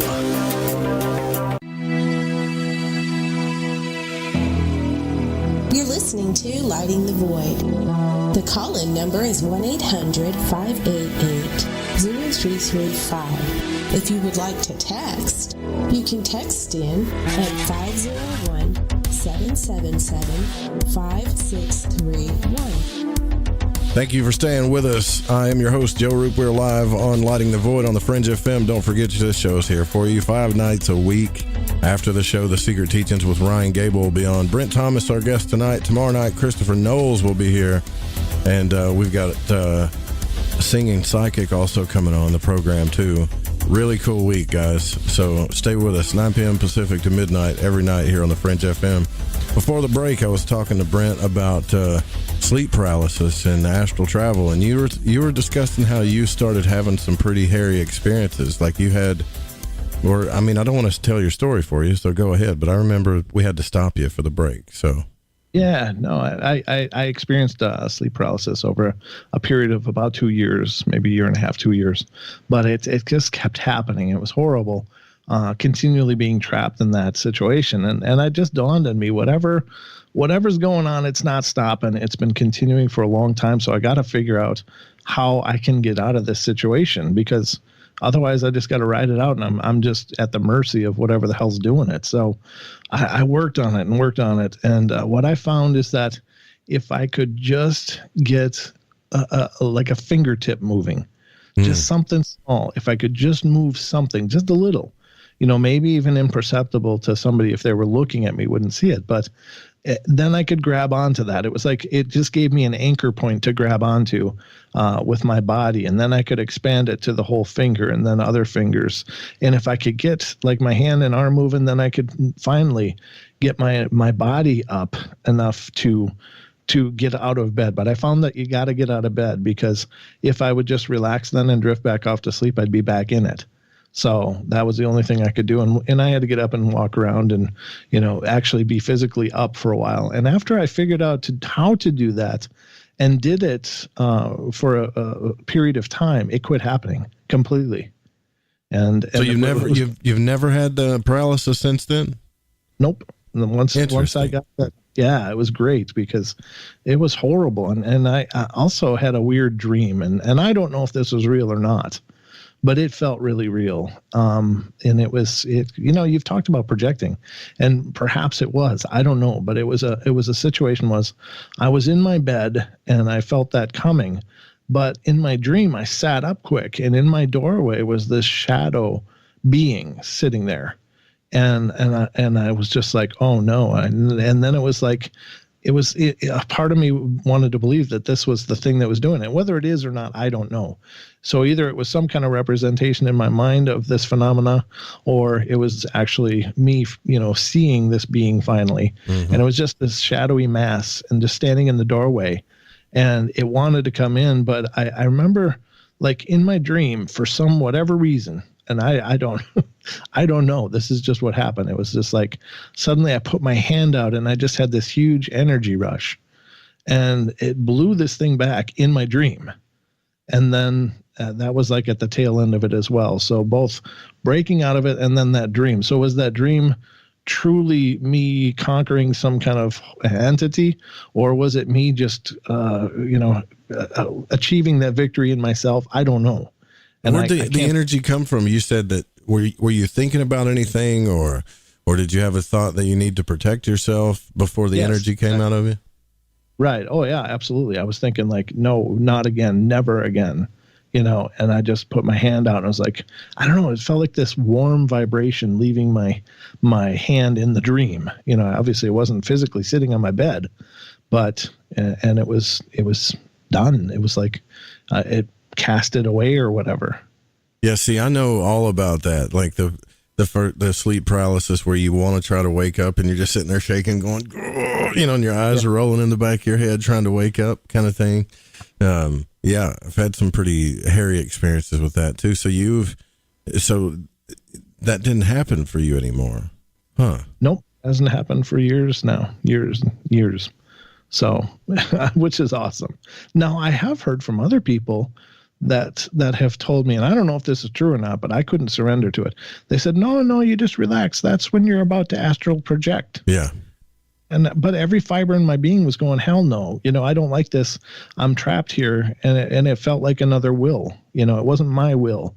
And so I don't know if they're right, that if I would have relaxed into it, maybe it would have projected me out, but it felt like something was there doing this to me. And so I couldn't just surrender. I couldn't get to that point. Well, that shadow blob that you're talking about is actually a common notion with a lot of people. I saw them floating around like Rorschach symbols. I've had other people say that they felt them choking them. So I think they're real, but I don't know, like, if it's because we vibrate a fear that they show up, because I've also had experiences where things are magnificent. I think they, to be honest with you, if I'm being 100% honest, I think they are attracted to the fact that you're there. So a lot of people may have like their first experience and they have this wild, fun, crazy experience. I've even had people tell me, Brent, that they've raised out of their body, but their legs were still kind of in their body, so they couldn't move, things like that. Okay. It's usually the second or third time when they try to get out that these things show up. Oh. And if you read occultism, like you were talking about, like the Golden Dawn and all this other stuff, they kind of start hinting towards you. The reason why they do these banishing and protection rituals is because every time they start doing this kind of work or coming out of body, it lights up their sphere. In other words, if you when you throw dog food into a pond and all the fish come around, kind of thing, like they can see you, Okay. That's a trippy thought, isn't it? It is. It really is. But then again, we think that I think in their world, everything is just a thought away, like they don't have to deal with space or distances, that just if something, like you said, like a beacon goes up, boom, they can be there. Yeah. Yeah. People are saying Joe's freaking Brent out. I don't want to freak you out or nothing, but no, not at all. I feel like, that you should, even before I go to sleep, I try to get in a certain mindset and protect myself from all the experiences I've had with that. I still haven't seen a Bigfoot though, Well, it's probably because I don't go out in the woods as much anymore. But that kind of goes into what magic is all about, because you start learning what are these occultists doing, these rituals and these symbols, and they're learning glyphs and Hebrew languages and all this other stuff, and then you keep on reading. And really what they're doing is they're training themselves to be able to move around in the astral realm, fight off things if they need to, and kind of do their own little ascension thing there, And I don't really see how that's evil, as long as you're not, I guess, invoking demons or whatever, right? No, I agree with you completely. And I think these ancient practices are so valuable, and we've kind of lost sight of that with our Western sensibilities. We've come accustomed to trusting what we can see, feel, and hear, and touch, and taste, and smell. And there's so much more reality that extends beyond our physical senses. It doesn't sound to me though like, I don't know. There's some stories that horrify me that I love hearing about. I just have not experienced them, and I'm not saying they're not true. I want to know just how true they are. Like the black-eyed children story. Think about that. That's freaky, man. But I've never seen a black-eyed child in my life. Have you?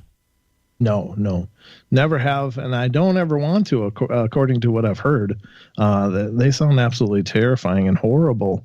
And it's funny that the funny thing to me is that the people that experience it have this primal fear come over them. And it's like this instinctual old knowledge that's just comes through. Maybe it's, kind of part of our spiritual awareness comes through and just goes, no, don't open that door. But it is curious. It's compelling. And I think that a lot of it is got its, a lot of that phenomena has become Dracula and vampires and stuff of, our folk legends and such. But I think that phenomena is very old. And that's the other hang up that I have, Joe, is that some people are like, the rake is just some message board thing. And, Black Eyed Kids was born on Reddit or whatever. And it's like, the names might be new, but the phenomena isn't.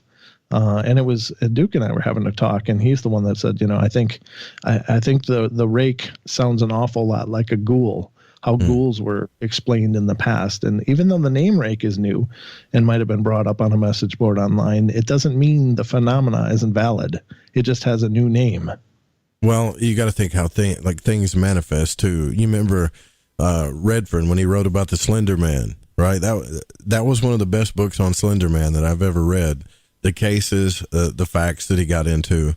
And I'll trace this back to some mystics that I've studied, like I brought up earlier, Daskalos and stuff. And he tells us that, there's these elemental thought forms that have been around since the beginning of time, shadow figures, right. Especially like the succubus or the old hag. I'm sure you've heard that one, like the old hag looking lady during sleep paralysis. Yep. And the longer that these things have been around and the stories have been told, and the longer people have emotions when they hear about these stories, the more real they become in this astral world, so to speak, and then they become tulpish, right, to where they're there. So if that's, I agree wholeheartedly. And if that's true, that means we're still creating this stuff, and we just don't know it. Right, exactly.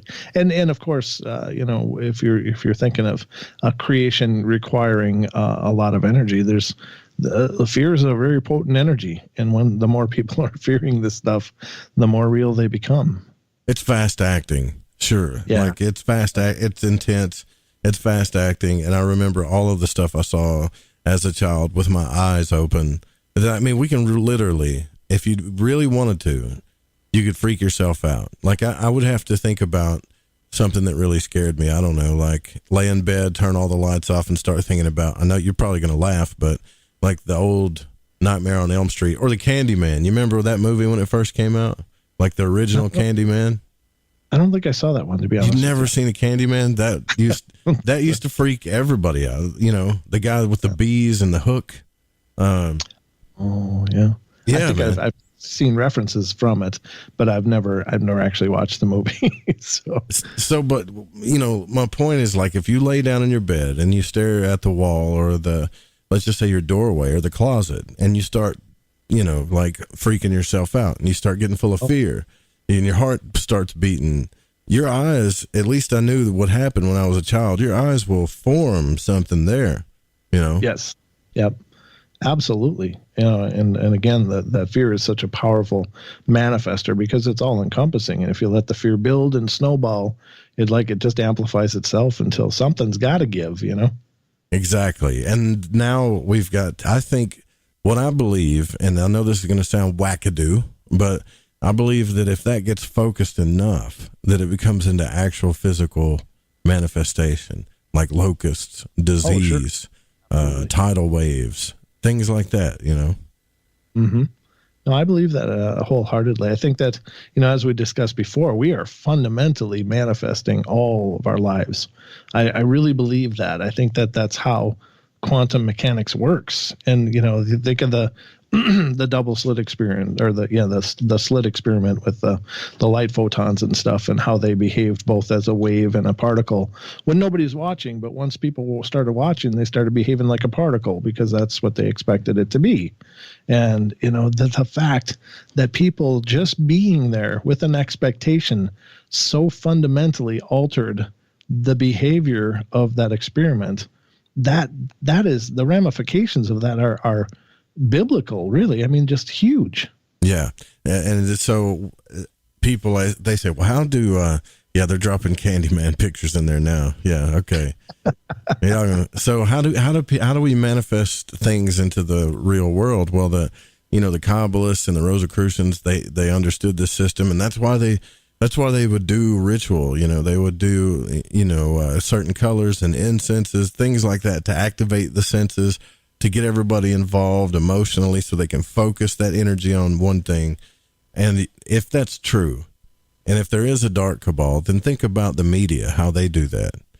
They get us all to focus on one thing. Now everybody's emotions are involved and everybody's focused on this thing. And then I don't want to freak people out, but man, I really think that we could manifest our own apocalypse if we were not careful, Absolutely. I mean, toilet paper doesn't sell itself. No, and we're all running out of toilet paper too. That's ridiculous. Like, we shouldn't be fighting over toilet paper. I mean, there's always baby wipes, grab those. Exactly. It's like a bad Black Friday.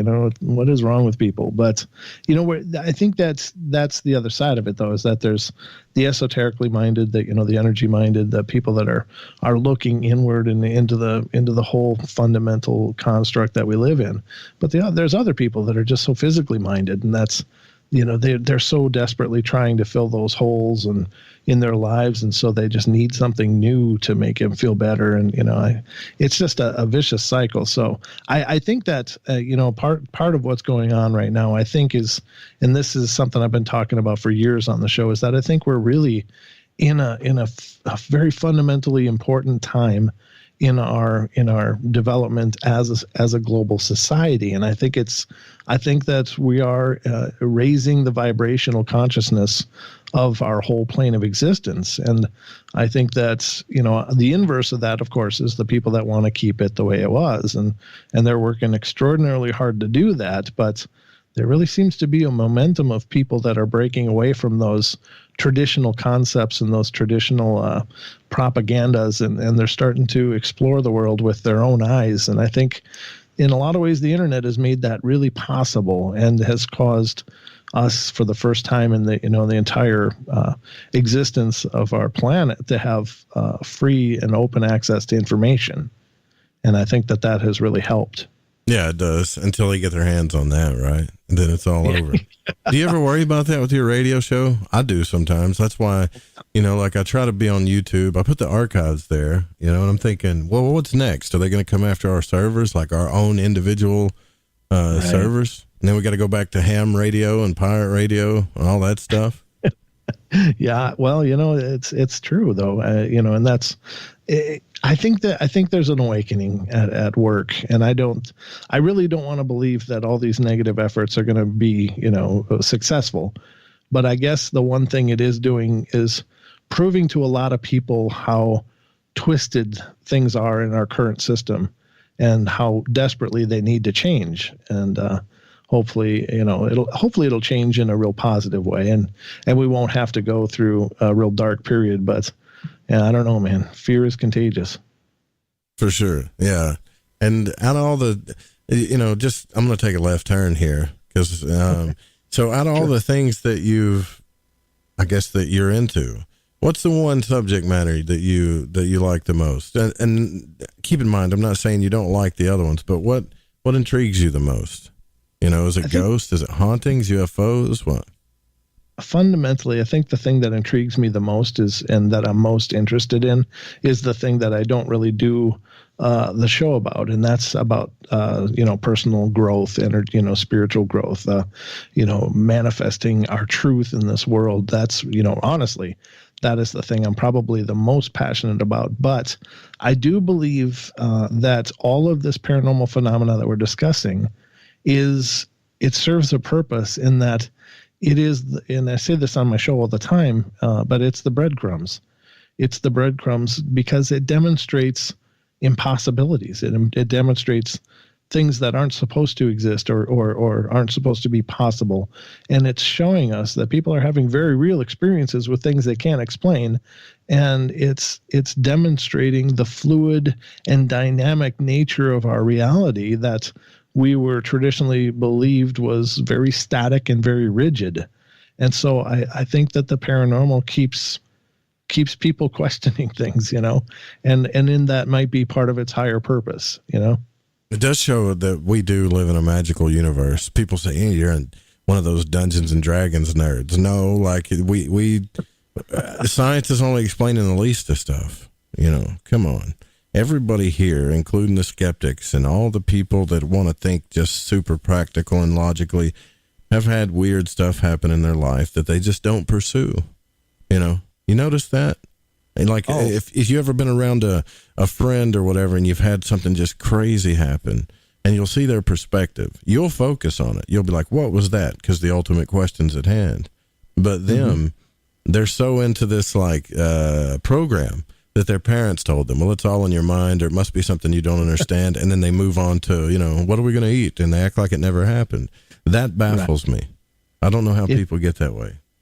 But I was actually just talking about that tonight on my show earlier, and I think what happens is that it often comes up when I have people calling in and contacting me. One of the questions I ask them if they got a whole bunch of stories is like, how sensitive are you, or do you feel that you might be psychic, or because there is definitely a correlation between those people that are sensitive and open and whether empathic or psychic or however you want to define it, and them experiencing spiritual activity. There definitely seems to be a very strong correlation to that. So it seems that one brings the other. And most often, I've had people say, well, I'm not psychic, but something weird happens. I always know when I'm going to get in a car accident. I can see the color of the cars. I said, well, that counts. So you get like premonitions and stuff? Not me. No, this is what a person told me. The guy does? Okay. The lady that I was talking to, it's the show that's going to air on Wednesday on our podcast. Okay.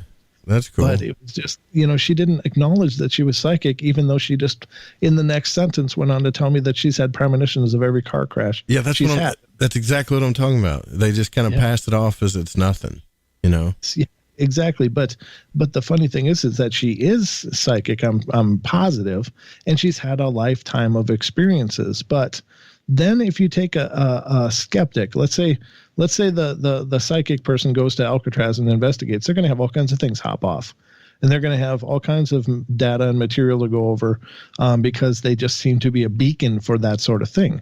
Now, if you put a psychic in that same space, they'll sit there in a cell for a whole night and just watch mice run by every once in a while and not have anything happen. And I think that's directly correlating again, is that they won't have experiences because they're just not capable of receiving that energy, or that connection doesn't exist between a psychic person and the spiritual world around us, and that it works as an amplifier of sorts and makes all those things possible. So is it a manifestation of the psychic in a sense, in that they're creating an energy that allows those spiritual things to truly manifest? And then for the skeptic, on the other hand, he has nowhere near the energy envelope that he exists in. So to him, there is no spirits, Man, yeah, you're saying everything that I've been saying. I totally agree with that. That's for sure. Like that's how you start realizing that too. The more people you talk to about this, the more you realize. You brought up a pretty good point, like energy, focus, perception. It's just like that. I know matters. Those things do matter. I figured that out that much, but that's about it. I got a bunch of questions after that, though. Do. Man, we only got like a little bit more time here with you. I know we're at the top of the hour already. It's just flying by. You guys stay with us. We got top of the hour break here, news coming up, and we'll be right back. Don't go anywhere. Brent Thomas, our guest tonight.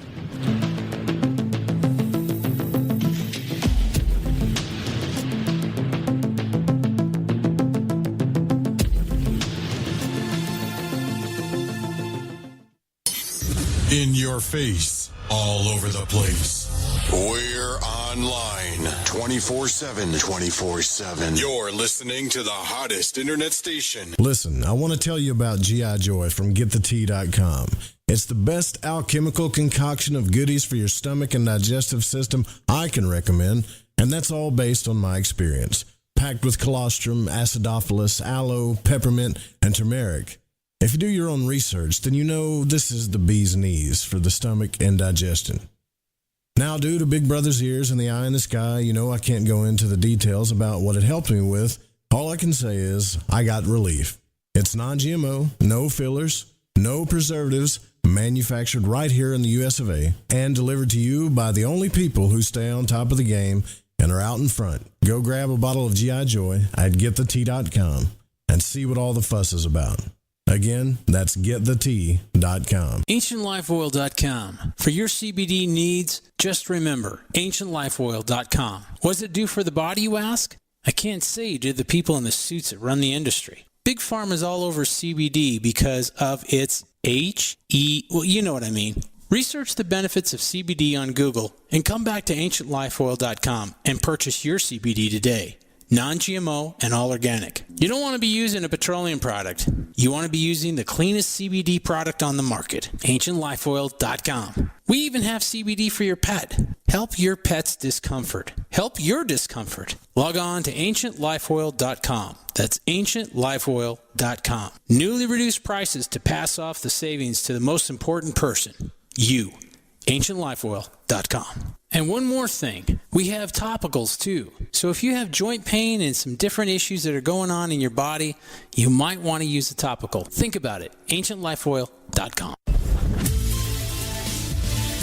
Hi, this is Aaron Hunter, host of Real Paranormal Activity, the podcast where we tell real paranormal experiences of people from around the world. And we also conduct interviews with authors, investigators, psychics, and mediums. Real people, real stories, real fear. Thursdays at 6 p.m. Pacific, 9 p.m. Eastern on the Fringe FM. See you then. My name is Jake. I'm from Billings, Montana, and I am a void walker. Hey, Joe Root. Thanks for lighting the void. This is Janine in the bluegrass of Kentucky, and I am a void walker. What's up, guys? This is Damien from San Marcos, Texas, and I'm a void walker. I listen to the show to keep myself aligned with the world. Hi, this is Laura, aka Laura Lavender. I'm from Las Vegas, and I listen to Lighting the Void because it helps me understand some of the strangest experiences I've had. So thanks for all that you do and for always being there for us, Joe. You can tug all day long on a carpet that's been glued to the floor. Then you hurt. There are many strong glues out there. Let's see, there's liquid nails and Gorilla Glue. You ever try to remove 3M 5200? That adhesive is strong. Then there's bathroom caulk, silicone rubber, adhesive tape, super glue, flex tape, and stickers. Graffiti. Scientists have come up with glues that stay stuck and can't be removed. Until now. Until Handyman Formula by DeBond. That's right. 95% of adhesives become unstuck when you spray Handyman Formula directly on them. Just spray, wait a few minutes, and remove. It's amazing. Most adhesives become unstuck when you use Handyman Formula. Visit DeBondCorporation.com or MCMaster.com. Call 561-575-4200. This stuff really works. Handyman Formula by DeBond, a great Christmas gift. Ever seen an extraterrestrial? It can be hard to believe they exist unless you've seen one for yourself. What if I told you I've seen them my whole life, but have never had a witness who shared the encounter with me? Now, what if I told you I saw 4 of them, 2 with blue skin, and there are over 20 witnesses to this CE5 event? My new book, The Blue Beings, Visitation at the UFO Conference, documents actual accounts from real witnesses, many of which have gone on record to attest to this otherworldly reality. Be a part of the quantum paradigm shift that is taking place right now.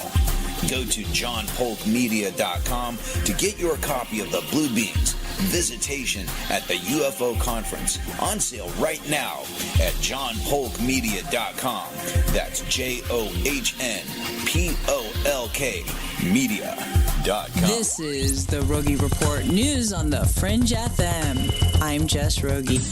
People in countries all around the world have been affected by the novel coronavirus. And countries all over the world are putting restrictions in place to help control the spread. In the United States, restrictions have been put in place to limit social gatherings. Schools in more than half of the states have closed. President Donald Trump released guidelines Monday instructing Americans to avoid social gatherings of more than 10 people for the next 15 days to slow the spread of the coronavirus. President Donald Trump released guidelines Monday instructing Americans to avoid social gatherings of more than 10 people for the next 15 days to help slow the spread of the novel coronavirus. The White House's new guidelines also advise Americans to avoid eating and drinking at bars, restaurants, and food courts. They also advise against going on shopping trips, making social visits, and visiting nursing homes, retirement, and long-term care facilities. Public health professionals say people practicing social distancing will help slow the rate of infection. Dr. Anthony Fauci, the director of the National Institute of Allergy and Infectious Disease, explains. It's really going to depend on the effectiveness of our response. And our response, I mean, if you just leave the virus to its own devices, it'll go way up like we've seen in Italy. That's not going to happen if we do what we're attempting to do and are doing. The way you get ahead of it is that as I try to explain to people that I want people to assume that I'm over or that we are overreacting, because if it looks like you're overreacting, you're probably doing the right thing. Because we know from China, from South Korea, from Italy, that what the virus does, it goes, percolates along, and then it takes off. So what we've got to do is a couple of things, and we're doing it. One is preventing new infections from coming in, hence the travel restriction, and the other is doing containment and mitigation within the country. And it is correct that the infections are going to go up. Our job is to make sure it doesn't do the maximum peak and actually blunts. Within that blunt, there will be many new infections. We want to make sure we don't get to that really bad peak. AI could help translate ancient tablets. A team of researchers from the University of Chicago built the model, and they're training it on more than 6,000 annotated images from the Persepolis Fortification Archive. And this will teach the system to read tablets in the collection that have never been analyzed before. They believe the system could uncover new secrets about the Archimedean history, society, and language. And researchers believe it could be adapted to other forms of ancient writing. This is the Rogie Report news on the Fringe FM. I'm Jess Rogie.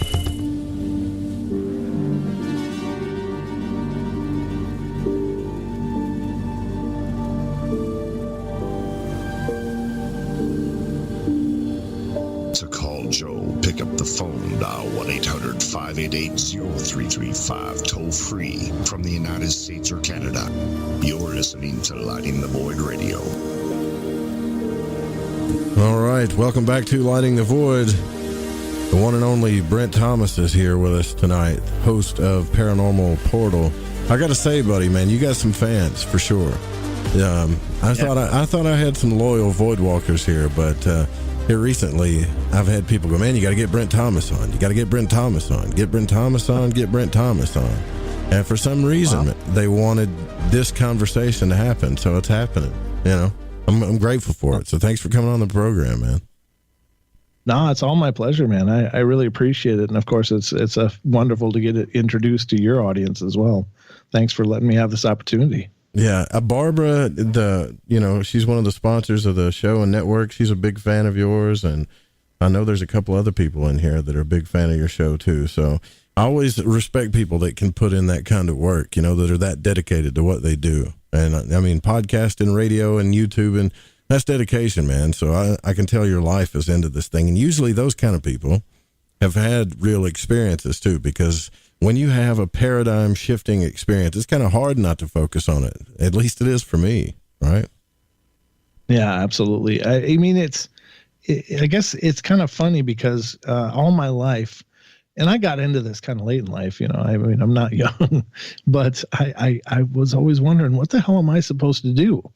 What am I supposed to do? And I was always jealous of all these, family members and friends who just seemed to have this all sorted out when they were even young. They're like, when I grow up, I'm going to be, blah. And sure enough, they became blah. And I was like, wow, all my life I've done, any number of different careers and jobs, and some of them have been amazing and okay, but they were never quite right. And then that one day when I decided, hey, I want to do a show. And the funny thing is it's, I swear to you that it came preformed to me. I thought I wanted to do a show. It was going to be called Paranormal Portal. I'd discuss all kinds of paranormal topics and all of them, just make it all available. And, I wanted to do it. And I happened to know the owner of TFR, Chris Gio, and his wife, Cherie. And I just pitched it to him. I said, hey, man, I want to do this show. And he's like, let's do it. Yeah, I can relate to that for sure. Yeah. Yeah, all this time I'd just been kind of just wandering through my world and not really sure what it was supposed to be. And then once I started doing the show, it was like, I'm home. I figured it out. Mm-hmm. That's exactly what happened for me, man. People ask me all the time. They're like, well, how do you do this? Like full time. And I'm like, Ben, it's not easy. It's not what you think. It's not like I live an extravagant life or anything. But I can tell you, I'm like you said, I'm home. I know where I'm at. Yeah, I can totally relate to that, man. That's really cool that you said that, actually. Getting your experience. Yeah, exactly. And so look, here's the thing, too. Earlier we were talking about magic and stuff. So I think I want to make something clear, right? So so a lot of people that listen to this show know I'm a ceremonial magician. So I can tell you that I've had experiences like emotional and spiritual experiences with angels and stuff like that. I don't really get into, I've studied about the demons, but don't really get into them. I don't hex people. I'm not going to tell you, oh, you better not mess with me. I'm a wizard. I'll hex you. Nothing like that. But what I do want, what I long for, is to actually see an angel manifest. I've heard some stories on the show about that. So I don't know if you heard any stories about that on yours. Well, it just so happens, Joe. I believe I've met an angel. I believe that I interacted with an angel over a period of time. It's a really cool story if you want me to get into it. Please. Okay. So at this time in my life, I was 18 years old.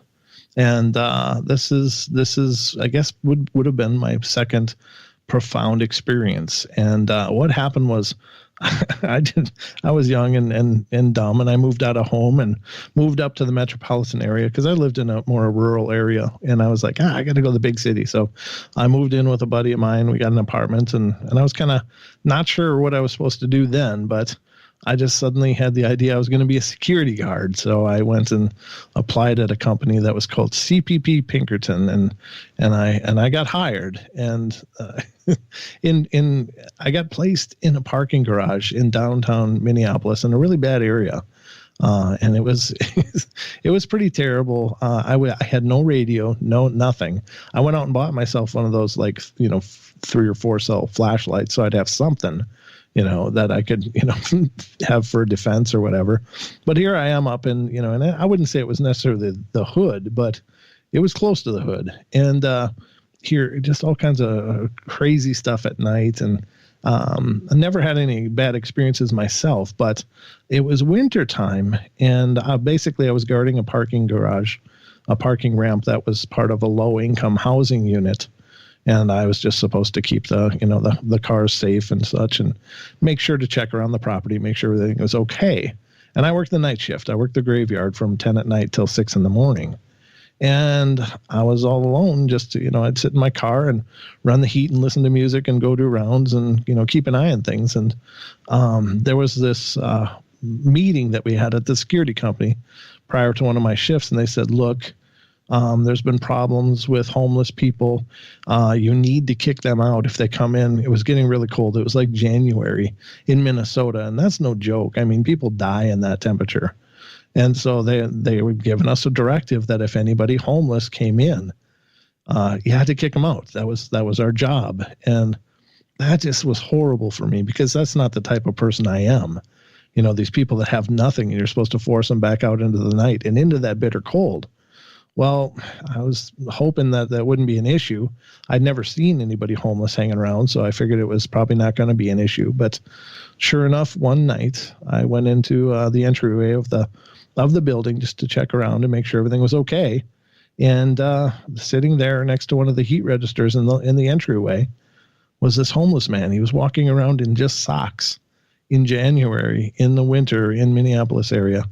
And he had just some clothes, but nothing warm enough for what he was dealing with. And I was like, oh no. And I was like, what do I do? I was faced with this dilemma. Do I force this guy out into the night? I couldn't do it. So I said, look, I got to meet him, and I can't remember his first name anymore, but it might have been Rick or something that he gave me, but I don't remember. And I said, I tell you what, I'm going to be here. You're welcome to stay here, but if somebody comes, I have to act like I'm kicking you out. So you need to go outside, go around the corner and wait. And then when everybody's gone, feel free to go back and warm up again. And so I got to know him a little bit as the nights went on. I would kick him out over and over. And, it was late night, so there wasn't a lot of traffic anyway. But he ended up meeting one of the residents in that building who ended up giving him shoes, giving him some clothing to wear, and he would hang out with me at night. And he'd sit with me at night looking up at the night sky. And he was this Santa Claus looking guy. I mean, he had a white beard. He was older, probably in his 70s-ish. And he'd sit and point up at the stars and tell me all about him and tell me these ancient stories about the stars and constellations and stuff. And he was just brilliant, and it was amazing. And so I spent he would kind of show up every once in a while over a period of weeks. And then finally I was like getting towards the morning at like, it was kind of a warm morning, and there was like a mist everywhere. And he says, well, I got to take off now. And he said, thank you so much. And I'm like, well, thank you. It's been a pleasure knowing you, and I hope everything's okay. And he said, yeah. He said, it's been a pleasure knowing you too. And so he turns, and I'm standing outside the building, and he's walking away from me down a sidewalk, and he walks across the street, and the sidewalk is a straight shot. It goes for, hundreds and hundreds of yards straight into the distance. And he's walking down the sidewalk, and I noticed as he's walking, there was like a mist. And as he was walking away, he was a little bit further into the mist, and it was getting a little more obscure. And suddenly the sound popped, boom, off to my left. I turned my head, looked that way, didn't see anything, and looked back, and he was gone. Wow. That's incredible, man. And is that the moment you realized that you just met an angel? Yeah. I mean, it just dawned on me, oh my God, and suddenly it's like, oh, he wasn't really a person. And, and it's just this tidal wave of an epiphany hitting you. I've been talking to somebody that really wasn't a person, and like, oh my God, was this a test? Was this some sort of divine test, to see if I would kick this helpless old man out into the cold? Was it some kind of, I don't know, a trial of sorts? I don't know. And then I thought, my God, if I'd known all the questions I could have asked this person and all the things I would have wanted to know. But it was that was my experience. Then it's possible that I might have met one too, because I fell into the Arkansas River and had a guy pull me out. It disappeared like that. Oh, man.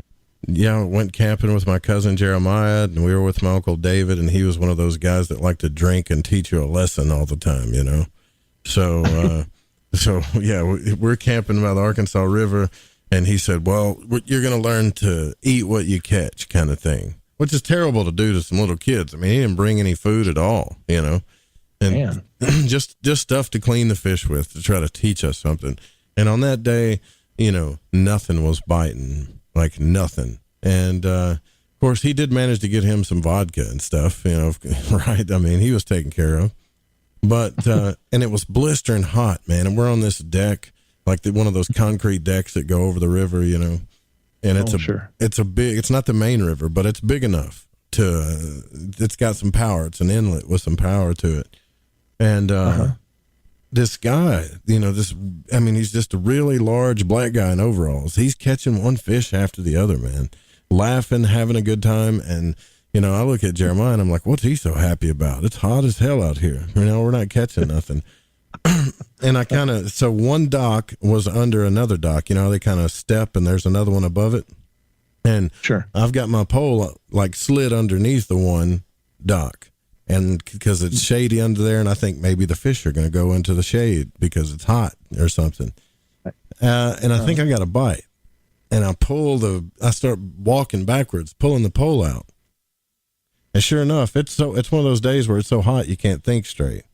And so I walk backwards and just walk right into the river,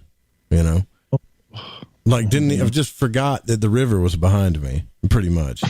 I mean, walked right into the river, and as soon as I hit that water, I can feel the current pulling me under. Like, it's heavy, you know? And I mean, as I'm going down, I'm thinking, this is it. And I feel an arm grab me. And this guy was strong enough, man. He just pulled me up, like, by one arm. And he's holding me up like a twig with one arm, looking at me going, he said, you got to be careful, those currents. They may wash you away, boy, and we'll never see you again. And just laughing and smiling, right? It sets me down, and Jeremiah comes over. He's like, you all right? You know, and I'm thinking, dude, that was crazy. Thank you. And I look up, and yeah, he was gone too. So maybe, I didn't see him on the campsite or anywhere, you know. That's amazing. You think that might have been an angel, possibly? Yeah, I think it's pretty likely by the sounds of it. I mean, my God, if he hadn't been there, that would have been the end of your tale. Yeah, I mean, because like there's a scripture. I mean, I'm not religious, but there's a scripture that says that they walk unawares around us, right? I think. Yeah. So, yeah. So someone's incredible. Looking out for you. Yeah, I mean, what a cool experience too. You know. Just to have had that experience, it's because you hear about so many other people that don't have those experiences, and of course it ends sad, and you got to wonder why. But I guess somehow this all makes sense. But yeah, that's a very, very powerful story. Yeah, and it's one of those experiences that you have that you don't really realize. You know, you don't really realize what's going on until way later. I mean, we didn't even talk about it until we got in the tent later. And there's another part of the story I forgot to tell you is he left his bucket of fish there for us. Oh, I was going to ask you that too. I was going to ask if he left fish. Yeah, he left a heap and bucket of brim in there for us, man. You know. Well, I guess you got to eat what you caught. Yeah, we brought. Yeah, so I remember going back and showing Uncle David. Actually, he got some sympathy later and went and got some potatoes so we could, cut and fry them up. Didn't think we was going to catch anything, and we brought back a bunch of fish. And it was good eating too, man. But we had to clean all of them, of course. Yeah, well, of course, that's the learning curve. But no, that's an awesome story, man. That's very powerful. But that's never happened to me again. I think I've had some. I think most people have had like that kind of experience because I believe in guides. I believe there's something or somebody that is specifically assigned to you. I've just read too many books about it and heard too many stories, Yeah. Like everybody has this guide that kind of looks out for them all the time, Yeah, and you hear the stories of guardian angels, and I've heard a bunch of them through the years doing the show. It's like there was one that I came across, and this wasn't a witness, but it was a story I came across, and the person's car broke down somewhere on this back road, and this it was some dilapidated old abandoned buildings nearby, but suddenly this guy in overalls came down with a bucket in his hand, had water in it, said, "You got some car troubles?" And the woman is all by herself. She said, "Yeah." He said, "Can I help you with that?" She goes, "Oh, please." And he pops open the hood. With his bare hand, he grabs the radiator cap and twists it off and puts water in there and gets it all back together. And the car starts up and runs just fine. And she turns to thank him, and he's not there. She walks around the brush to the driveway of the nearest house, and there's an old abandoned well that's all dried up with that same bucket with rust holes in it. Wow. Yeah. See, that's got to be something, surely. I can back this up too. One day, hopefully I'll get Jeremiah to come on the show if he'll ever come through here one of these days. My cousin Jeremiah, how redneck does that sound, right? My cousin Jeremiah. Yeah, but yeah, it's amazing. But if that's the case, if angels are real or guides, then is their counterpart real? Or demons a real thing? Now, you've talked to a lot of guests on your show about this type of thing or experiences they've had that scared them. What do you think about that? I think there really is demons. I think the term demon gets thrown around way too loosely. I don't think that there's as prominent as some people would like to suggest. I think that, and I think honestly that some paranormal investigators are to blame for that. They love to use the word demon because it's like paranormal street cred, It's like, oh, I wrestled with a demon. I'm a demonologist or something, right? Yeah. that, and it's like, I'm convinced they're out there because I've talked to people that have experienced them, at least in witnessing somebody that was possessed. And the stories that they tell are absolutely horrifying. And even, on the Sasquatch Chronicles, in a more recent show, he interviewed somebody who was a retired police officer. And that was an incredible interview of this guy that was telling a story of this guy that was possessed and the things that he did. And he leaped out a window and landed on his feet and didn't break anything, and, superhuman strength and the whole works. And, there's got to be something to that. But I think that people think they're everywhere, and I don't think that they are. I think they're out there, though. Yeah, and you don't want to encounter one, right? Like, you know what? Have you ever? I want to find one of those priests to talk to, like Art Bell had with what's his name? That priest that would come on. What was that guy's name? Do you remember? I'll think of it in a minute. But we got to find somebody that's actually done like real exorcisms. The closest I've ever had on the show with somebody that's done real exorcisms was actually just a ceremonial magician, Nineveh Shadrach, who has pretty much disappeared. Last I heard, I think he bought an island and they moved on it or something. I don't know. But he does like Middle Eastern magic, and he did a show about the jinn.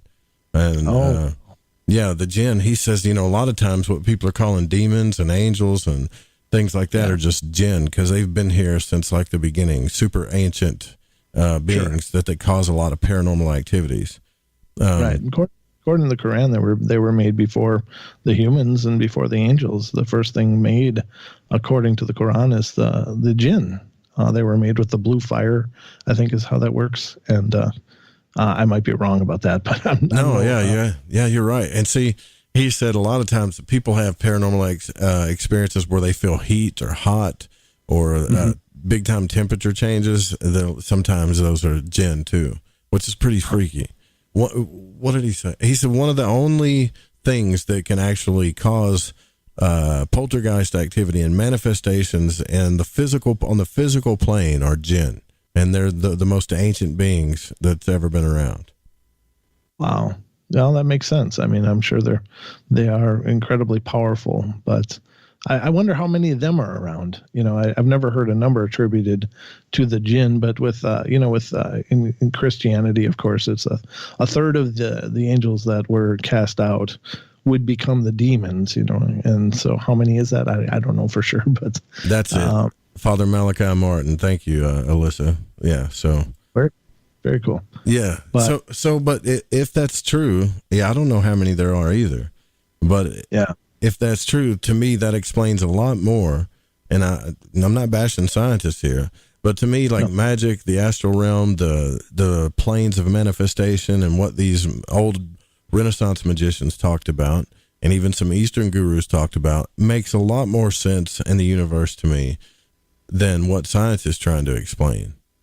I mean, we've got whole galaxies disappearing, man. Do you know that? Like here recently, the telescopes they saw an entire galaxy that's usually been there, gone. How does that? Wow. Yeah, I mean, like, how does that compute, right? Unless this is all about consciousness and magic is a real thing that we're just calling magic. Because, I mean, look, if you and I took this show back to just 100 years ago, people wouldn't know what the hell's going on, man. They'd think we were aliens. Right. You're right. Absolutely. Or cell phones or something, right? So, yeah. Yeah, I've been really interested in the jinn thing lately, and I don't know why, but it's a name that keeps popping up for me. I was okay. I got to share this for you. This was something that happened just last night. Okay. I got done with all my shows and stuff, and I was just going to go relax on the couch, and I think I was looking through the Prime, the movie listings on my Prime and stuff, and I got a Kindle Fire TV thing from Amazon. Nice. Yeah, those are the good ones.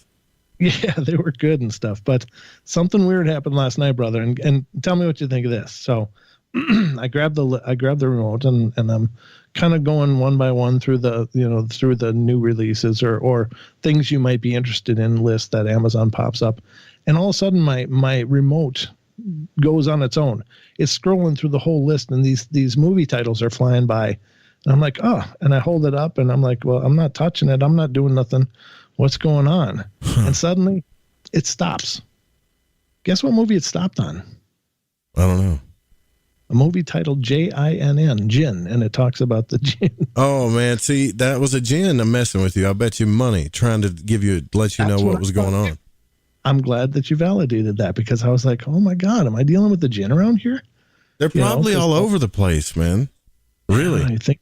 I think so. Like, dang, we got to take a break too. I'll tell you about the best person to maybe get on your show. Maybe you can get a hold of them, and that story too, and more. We only got a few more minutes left here with Brent Thomas. We'll be right back. Whew, almost missed the break on that one, man.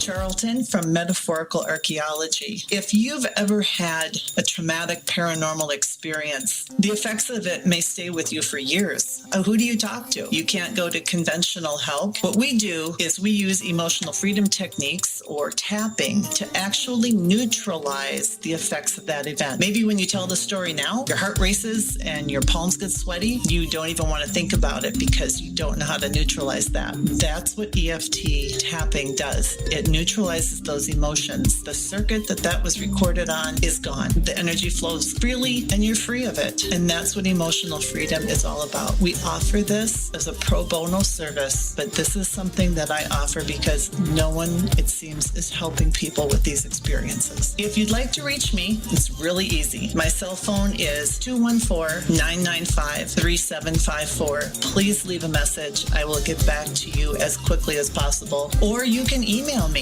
barb.eft@gmail.com. And EFT stands for Emotional Freedom Techniques. Reach out to me. It's confidential. This works. You won't believe the results. Hey, this check is wrong. I worked a holiday and 7 hours of overtime. Not getting paid correctly is a real pain. It could also hurt our boss if our company provides out-of-compliance checks.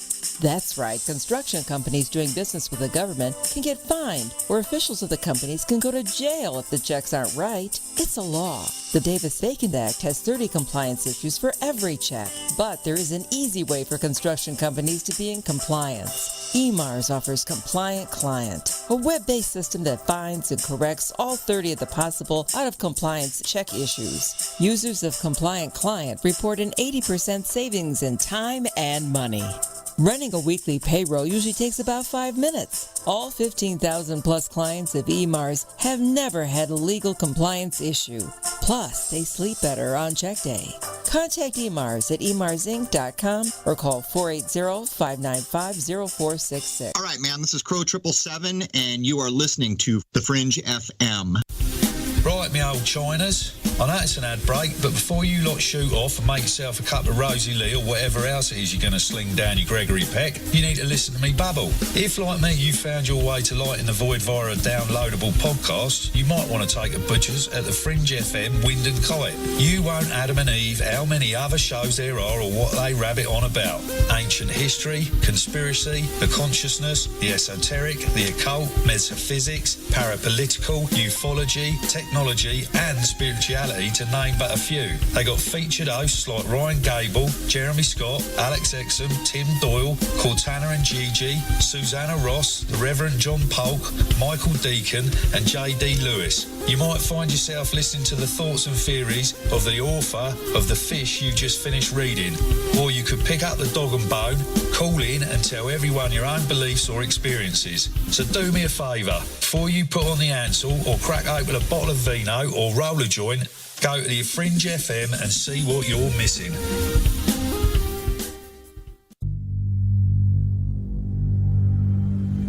From a cave in the depths of your mind, it's Lighting the Void with Joe Root. The Fringe FM isn't just a radio station. We also provide services for all your audio production needs. If you're interested in live radio or pre-recorded podcasts, we're here to help. We even do audio enhancements and voiceovers if needed. If you want to do a podcast or live radio show and even want the option to syndicate on terrestrial radio, from simple audio file enhancement to live production and call screening, we have you covered. We have worked with some of the best professionals in the business in order to provide coaching instruction for content creation, show structure, and more. Contact The Fringe Digital Media for more at info@thefringe.fm. That's info@thefringe.fm, or call 501-777-5631 for a consultation. Hey, I'm J.M. DeBoard, and when I want to talk about dreams, I look up my man Joe Root and his show, Lighting the Void.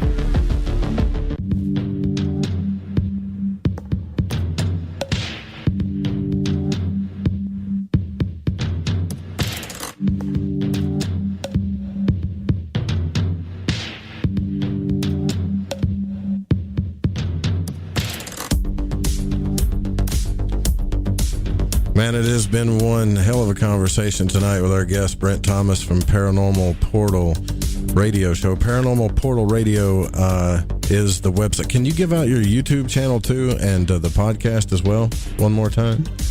Yeah, the podcast is available on iHeart, iTunes, Pandora, Spotify, Podcast Addict, and about a gajillion other ones. It's called just Paranormal Portal, so just search for that.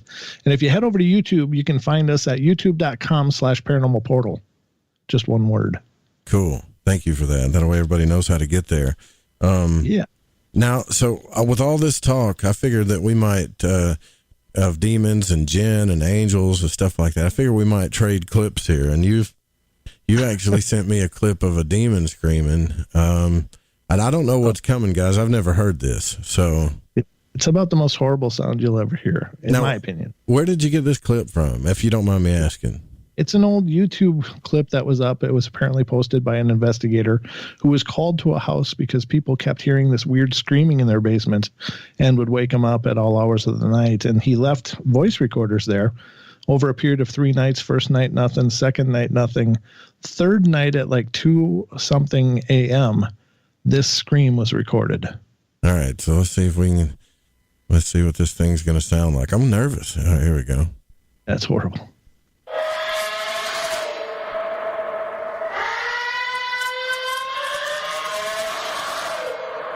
Oh my God.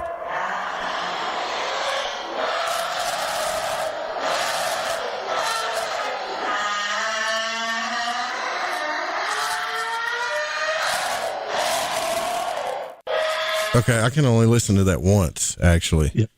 That's horrible. If that was in your basement, would you be running down there? Hell no. No, man. No, let's do it one more time for effect. Just so you guys can have nightmares before you go to sleep.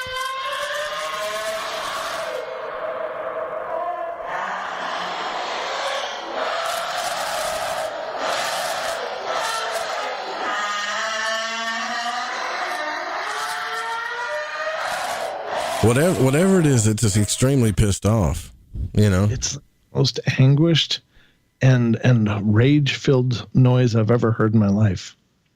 My God, man. Everybody's like, thanks for that. Yeah, but I don't think y'all have to worry about it too much. But I was trying to think of what animal that could be too, because sometimes animals panic and they make the worst noises in the world. I have never heard anything like that in my entire life, man.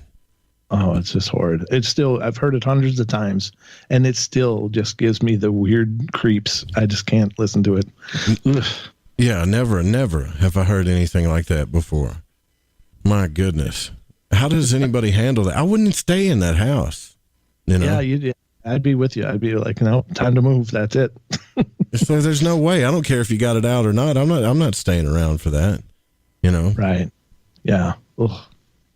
All right. So I got one to compare. I figured it would be just as scary, but it's not, you know, and this used to scare the hell out of me, and it's on YouTube. All you got to do is type in creepy sounds captured in a mine. Right. So here's the story. Okay. The guy goes into a mine and, you know how people go on YouTube and they like demo stuff on YouTube, and then they put their affiliate links and stuff like that in there, right? Sure, he's the flashlight. Is this the one? Yeah, so he's demoing flashlights in these mines, and he sells the flashlights on his YouTube channel.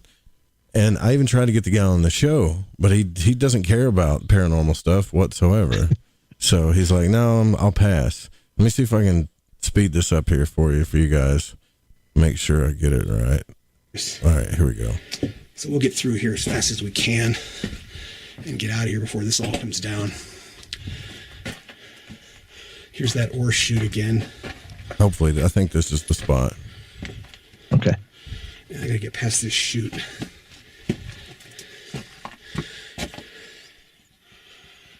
Wow. Crazy. I need to speed it up. There we go. Sounds like, what, is that wind? I'm not hearing anything. I don't know if you can hear that on the camera. There you go. Okay.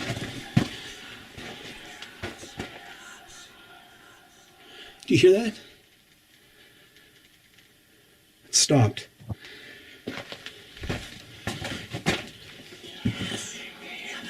Well, I don't know what that is. That doesn't sound like wind, but that's crazy. Don't know if that's a bird or I don't know what that is. It almost sounds like snakes, but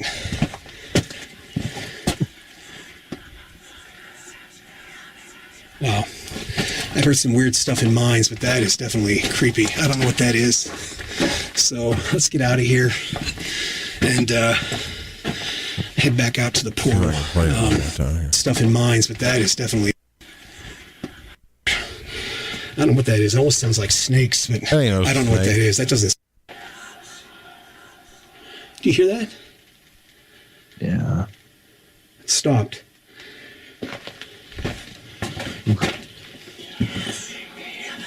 Well, I don't know what that is. That doesn't sound like creepy, wind, right? Yeah, that's creepy. Like the closer he got to it, the louder it got. And he's deep in a cave, man. Like that guy's got like titanium testicles. I mean, he's like a mile in this cave. He can only go towards the noise or away from it. And he decides at that point he's going to turn around. He's done, you know? Yeah. Yeah, that's creepy as hell. And what the hell is that? You know, I mean, wow. And the fact that he's just like, well, I've never heard anything like that. Sounds like it might be a bird, but let's get out of here. You know, he was scared. No, he was scared, man. Like he was covering it up. Yeah. But I would have been like Scooby-Doo and Shaggy getting out of there. And this guy's like, oh, let's get out of here. Yeah, right. Something ain't right here with this picture. So yeah, those are real noises, man. Like your noise tops that big time though. Big time. Well, I mean, I'm very impressed by that capture too, because he caught something that a lot of people claim they've heard, a lot of voices whispering, and I've never known what that meant until I heard that clip and saw that video. I was like, oh my God, that'd be horrible. Well, what does it make you wonder about? Like, you know how they say there's hell, right? That's deep in the ground. You remember Art Bell used to. Here's a recording from hell that somebody put a recorder deep down in a hole. And you're like, yeah, right. Come on, man. And then, you know, you get into this inner earth thing. Well, this cave was, I forget where it was located, but they go deep in the ground, man. So if there's spirit, what are spirits doing deep in the ground? Right. You know? Do you suppose that could be more like elementals or something at that point? This got to be. I know one thing. This guy's selling a hell of a lot of flashlights. You know, it was a hell of a flashlight too by the demonstration. I was really impressed. Yeah, because it's like I don't think he expected this to happen. This is one of those cases where I know it's not a spoof because I've actually talked to the guy. He didn't expect that to happen, and his whole YouTube is just about exploring mines and unusual places. And he's got over like 5 million hits on this thing, and it ain't because of the flashlight. You know. Yeah, it's the noise. But I remember when I played it the first time I heard it, there wasn't even 1 million hits on it. Now everybody's heard it. Well, not everybody. Yeah. Now you've heard it, right? Yeah, I'd seen that before, and he's got another one too where he was in another mine that had like chains swinging by themselves. And, oh my gosh, really? He caught a replay of like it sounds like a replay of a radio call before they detonate, you know, like an emergency noise. And then he's like, what the hell's that? So he actually has, another one on his channel that has more weirdness he's caught. He was going to go into the cave, and they got like those chains hanging down where they chain up the oxygen tube and stuff to pump air into there and stuff. And the tube's long gone, but the chains are just hanging there. And all of a sudden, one of them just starts swinging back and forth, and he's like, I'm going to get out of here, but he's all calm about it. Yeah. And then he comes back a second time and goes all the way to the back. He makes it all the way to the back, and he's on his way back out. And then it's like, and then there's like a radio call kind of voice, and he's like, I don't know what the hell that is. Oh, what? I got to watch that one. Okay. Yeah, I'll try to find that one for you if I can and send it to you, but it'll take a little bit of searching. We actually got a podcast on the network called Real Paranormal Activity. That's funny because that is real paranormal activity. There's no doubt in it. There's no, I mean, this stuff is back to your point. Are there like evil? Well, maybe it wasn't evil. Okay. But because somebody in the chat room made a good point. It sounds like a oracle, like when, the oracles of Delphi, how they did it just like the movie 300, but the real oracles, they inhaled a bunch of gases and stuff, and they would get all loopy and then start, giving their visions away. Kind of like what we do with DMT now. But anyways, it did sound like that, to me, it was saying get away or something. I don't know. I've enhanced it, listened to it 1,000,000 times, man. Slowed it down, reverse speeched it. I can't find anything on it. Nothing, Right. Yeah. It's like it's in a whole different tongue.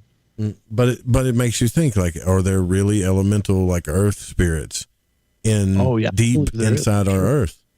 Yeah. I believe that, I believe we're swimming in an ocean of spirits, and some of them were human, some of them never were, and they're just something else. And I think these are just chance encounters with some of those, for whatever reason, the conditions were right. I mean, obviously this guy's a skeptic, but he had a very real experience. Yeah, because when I hit him up to come on the show, I was like, you really don't want to come on the radio and talk about this? You might sell a lot of flashlights, right? And he didn't want to come on. And I was like, okay, well, it was worth a shot, Yeah. It's cool you actually reached out to the guy. I never did. So, but it's too bad he's not willing to at least discuss it, because I'm sure there was more going on there. Like, it'd be neat to know what he felt and, any other information. But Rudolf Steiner talks about, and this is what really makes me think about this, because when you read Rudolf Steiner, he talks about a spiritual development or a soul's development that rises through, the mineral plane, and then a soul develops more, then it comes into the animal plane, and animals are more conscious, obviously, then it develops more and becomes a human. So maybe there is something inside the earth that's like, building spirits, and then everything else is just like, the manifested world. I don't know, but that kind of makes me wonder, what happens when we die? Am I going to get to see my relatives, or do we go back around in this loop of spiritual development, or what? You know what I mean? Yeah. I mean, I believe in reincarnation. I think that we can't be expected to sort all this out in one of these runs because they happen too quick. I still feel like I'm as stupid as when I was born. Yeah, me too, man. I got a lot more to sort out before this ride is over, but I think that it's all part of the journey is this development, and we'll go and come back and go and come back, and maybe we can make other choices. I don't know. I'm really compelled about that because I want to understand it. That's part of my quest in all of this, is to understand what are they experiencing. And it's one of the reasons I'm really envious of those psychics and spiritualists who can just sit and have conversations with beings, because what an opportunity to just understand, or and then to try to quantify some of this. Yeah, sure. I mean, I've had experiences with my grandmother after she passed away through a bird. I don't have to tell that story, but I've never talked to, like, I don't know. Like, I've had psychics tell me that, even on this show where my relatives came through and talked to me, but I've never actually experienced them in the dream world, the astral realm, or any kind of experience like that. So there's always a little bit of doubt in the back of my mind, I've experienced the dream world stuff. My dad passed away a couple of years ago. Oh, sorry about that, man. Oh, I appreciate that. He had a hardening of the lungs, and it was a long, slow journey for him, and it was a painful journey for him because he was very much a doer. But he and I had kind of a hot and cold relationship. It was kind of strained in some ways because we're very willful people, and it was tough because I was out here in Idaho when he passed, and he was back in Minnesota, and so there was a lot that went unsaid, and and it's actually happened that I've visited with other past relatives in my dreams as well. But in this case, it was the most lucid dream I've ever had. I was suddenly standing in their house in the dining room area. I turned around and my dad was standing in the living room, and it was as real as this moment, or even more real in many ways. And he had his arms out, and he reached out, and he wasn't a hugger in life, but it was like, maybe he felt that he needed to have that closure with me too, but, we embraced, and it smelled like him. It felt like him. It was just real. And I apologized to him for not being a better son. And I was so sorry. And he apologized to me, about, his end of it. And it was just this beautiful moment. I woke up just bawling, but it was a moment that I really desperately needed because, who wants to carry that for the rest of the journey? And it was really cool that he came to me. He also, I don't know how much time we got left. We got a few minutes? Yeah, we got like 6 minutes. Yeah. Okay, I'll try to get through this. But he also, I was sitting here in the show, in my studio, and my phone rang, and it was my mom's number that called. My dad had already passed, and I had already had this dream and stuff, but I answered the phone, and my mom wasn't answering. I was like, hello? But I could hear a man's voice faintly. And I thought, well, my mom just pocket dialed me. She must be visiting with my older brother or something who lives right across the street from her. And I yelled and hollered, but nobody answered me. But I kept hearing coughing and, like a man's voice mumbling something. And I didn't think much of it, but I finally hung up. I figured, well, I can't get her attention. She pocket dialed me. So about 10 minutes go by and my phone rings. It's my mom. She goes, yeah, what did you want? I said, well, what did I want? What do you mean? She goes, well, you called. I said, well, yeah, but you called me first. And she said, what? I said, yeah, it was just before that, I had a pocket call, and I had actually tried to call her back right after that, thinking that if maybe the phone rang, she would answer it. But nobody answered when I called back. So she saw I called me back, and I said, no, wait, you called me first, and I called back to see what was going on. I thought you pocket dialed me. She goes, no. I said, well, is my brother there? And she said, no. She said she was home alone. The house is locked. She was actually downstairs taking a shower, and her phone was on the dining room table. I was like, oh, my God. Because the phone called me, and I heard a man, and I heard coughing, and she goes, oh, wow. And then we put it together that it was my dad called me. And so I went on the show that night and started talking about it on a Friday night. I'm talking about all these things that had happened, that she reported that her TV, has been coming on at the house. His old TV comes on. It's in a room she doesn't sit around in too much, but it comes on and it'll go through menus and stuff. And it's really crazy. I thought, wow, that's really weird. So I talked about it on my show. And, the next morning, Saturday morning, my mom calls me and she goes, you won't believe what happened. I said, what? She said, well, I was here in the house in the morning. It's just before she called. She said, your dad's TV just came on. And she said, it was on your show and you were talking about him being at the house. And I was like, what? So the TV turned on, went to smart TV mode by itself, went to YouTube, went to my YouTube channel and played the video where I am talking about him possibly being at the house there doing things and interacting with my mom. Wow. That's incredible, man. That's so many layers that it's just can't be chance. No, there's no way. Yeah, exactly. There's no way. That was really incredibly profound. And I think it's kind of cool that he's sticking around, still interacting with his family. Did you have a really good relationship with him? No, it was pretty strained. But that dream, it was kind of like that beautiful closure. Right.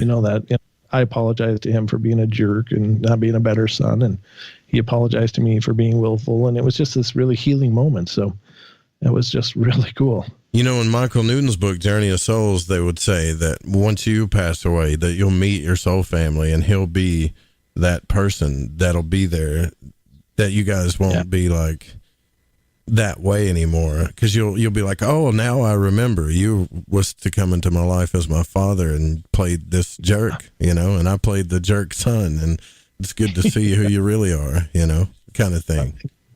Yeah, that'll be cool. Yeah, it is a pretty trippy thing. Listen, man, I feel like I could talk to you all night about this stuff. Yeah, so I'm glad that you came on the show, man. I hope you had a good time, that we kept you late into the night, in the vampire hours. Oh, absolutely, brother. I wouldn't have missed it for the world. And it's been an absolute pleasure talking with you, getting a chance to meet you and have this incredible dialogue, man. It's really fantastic. What are your future plans? You just going to keep on doing this YouTube podcast radio thing? I mean, or are you, you got any speaking events coming up? You should be doing that, by the way, if you're not. No, I'm not currently, but I'd be open to it. I'd love to, tell people the stories and share my insights if they're worth anything. But Don and I will be doing the International Bigfoot Conference over in Washington. We got a booth over there. So if any of you are in the Washington area, we will be over at the International Bigfoot Conference, and we'll be at the Bigfoot Roundup in Spokane in November. So September, November, but in between then we got an investigation we're going to be doing in Montana at a ghost town in Montana in July, second weekend of July. So there's a few things lined up, but it's not overly busy. But yeah, man, we're getting out there as much as we can, and for the future, yeah, we'll keep doing what we're doing. Keep adapting it and trying to, keep people entertained. And that your nightly show comes on at 7 Pacific, is that right? Yep, 7 days a week, 7 p.m. Pacific time on YouTube. I'm doing a live stream. So come on by and check out the show. Get subscribed. We'd love to see you. That's awesome, man. That's good. That's good. And I really, again, thank you so much for coming on the broadcast. It's been an absolute pleasure talking to you, brother.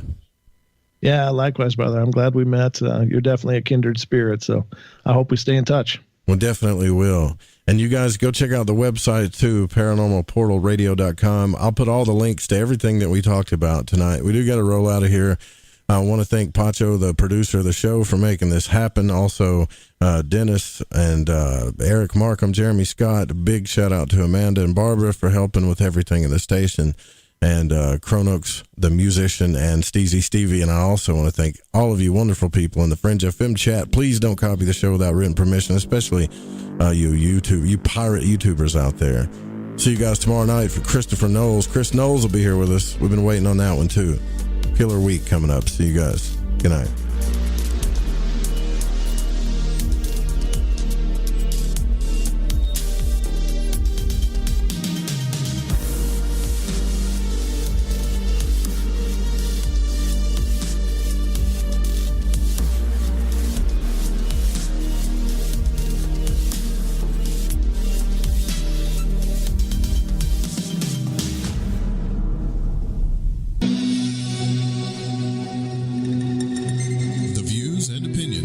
On this program do not necessarily reflect those of the Fringe FM, KTLK Digital Broadcasting, its sponsors, affiliates, or staff.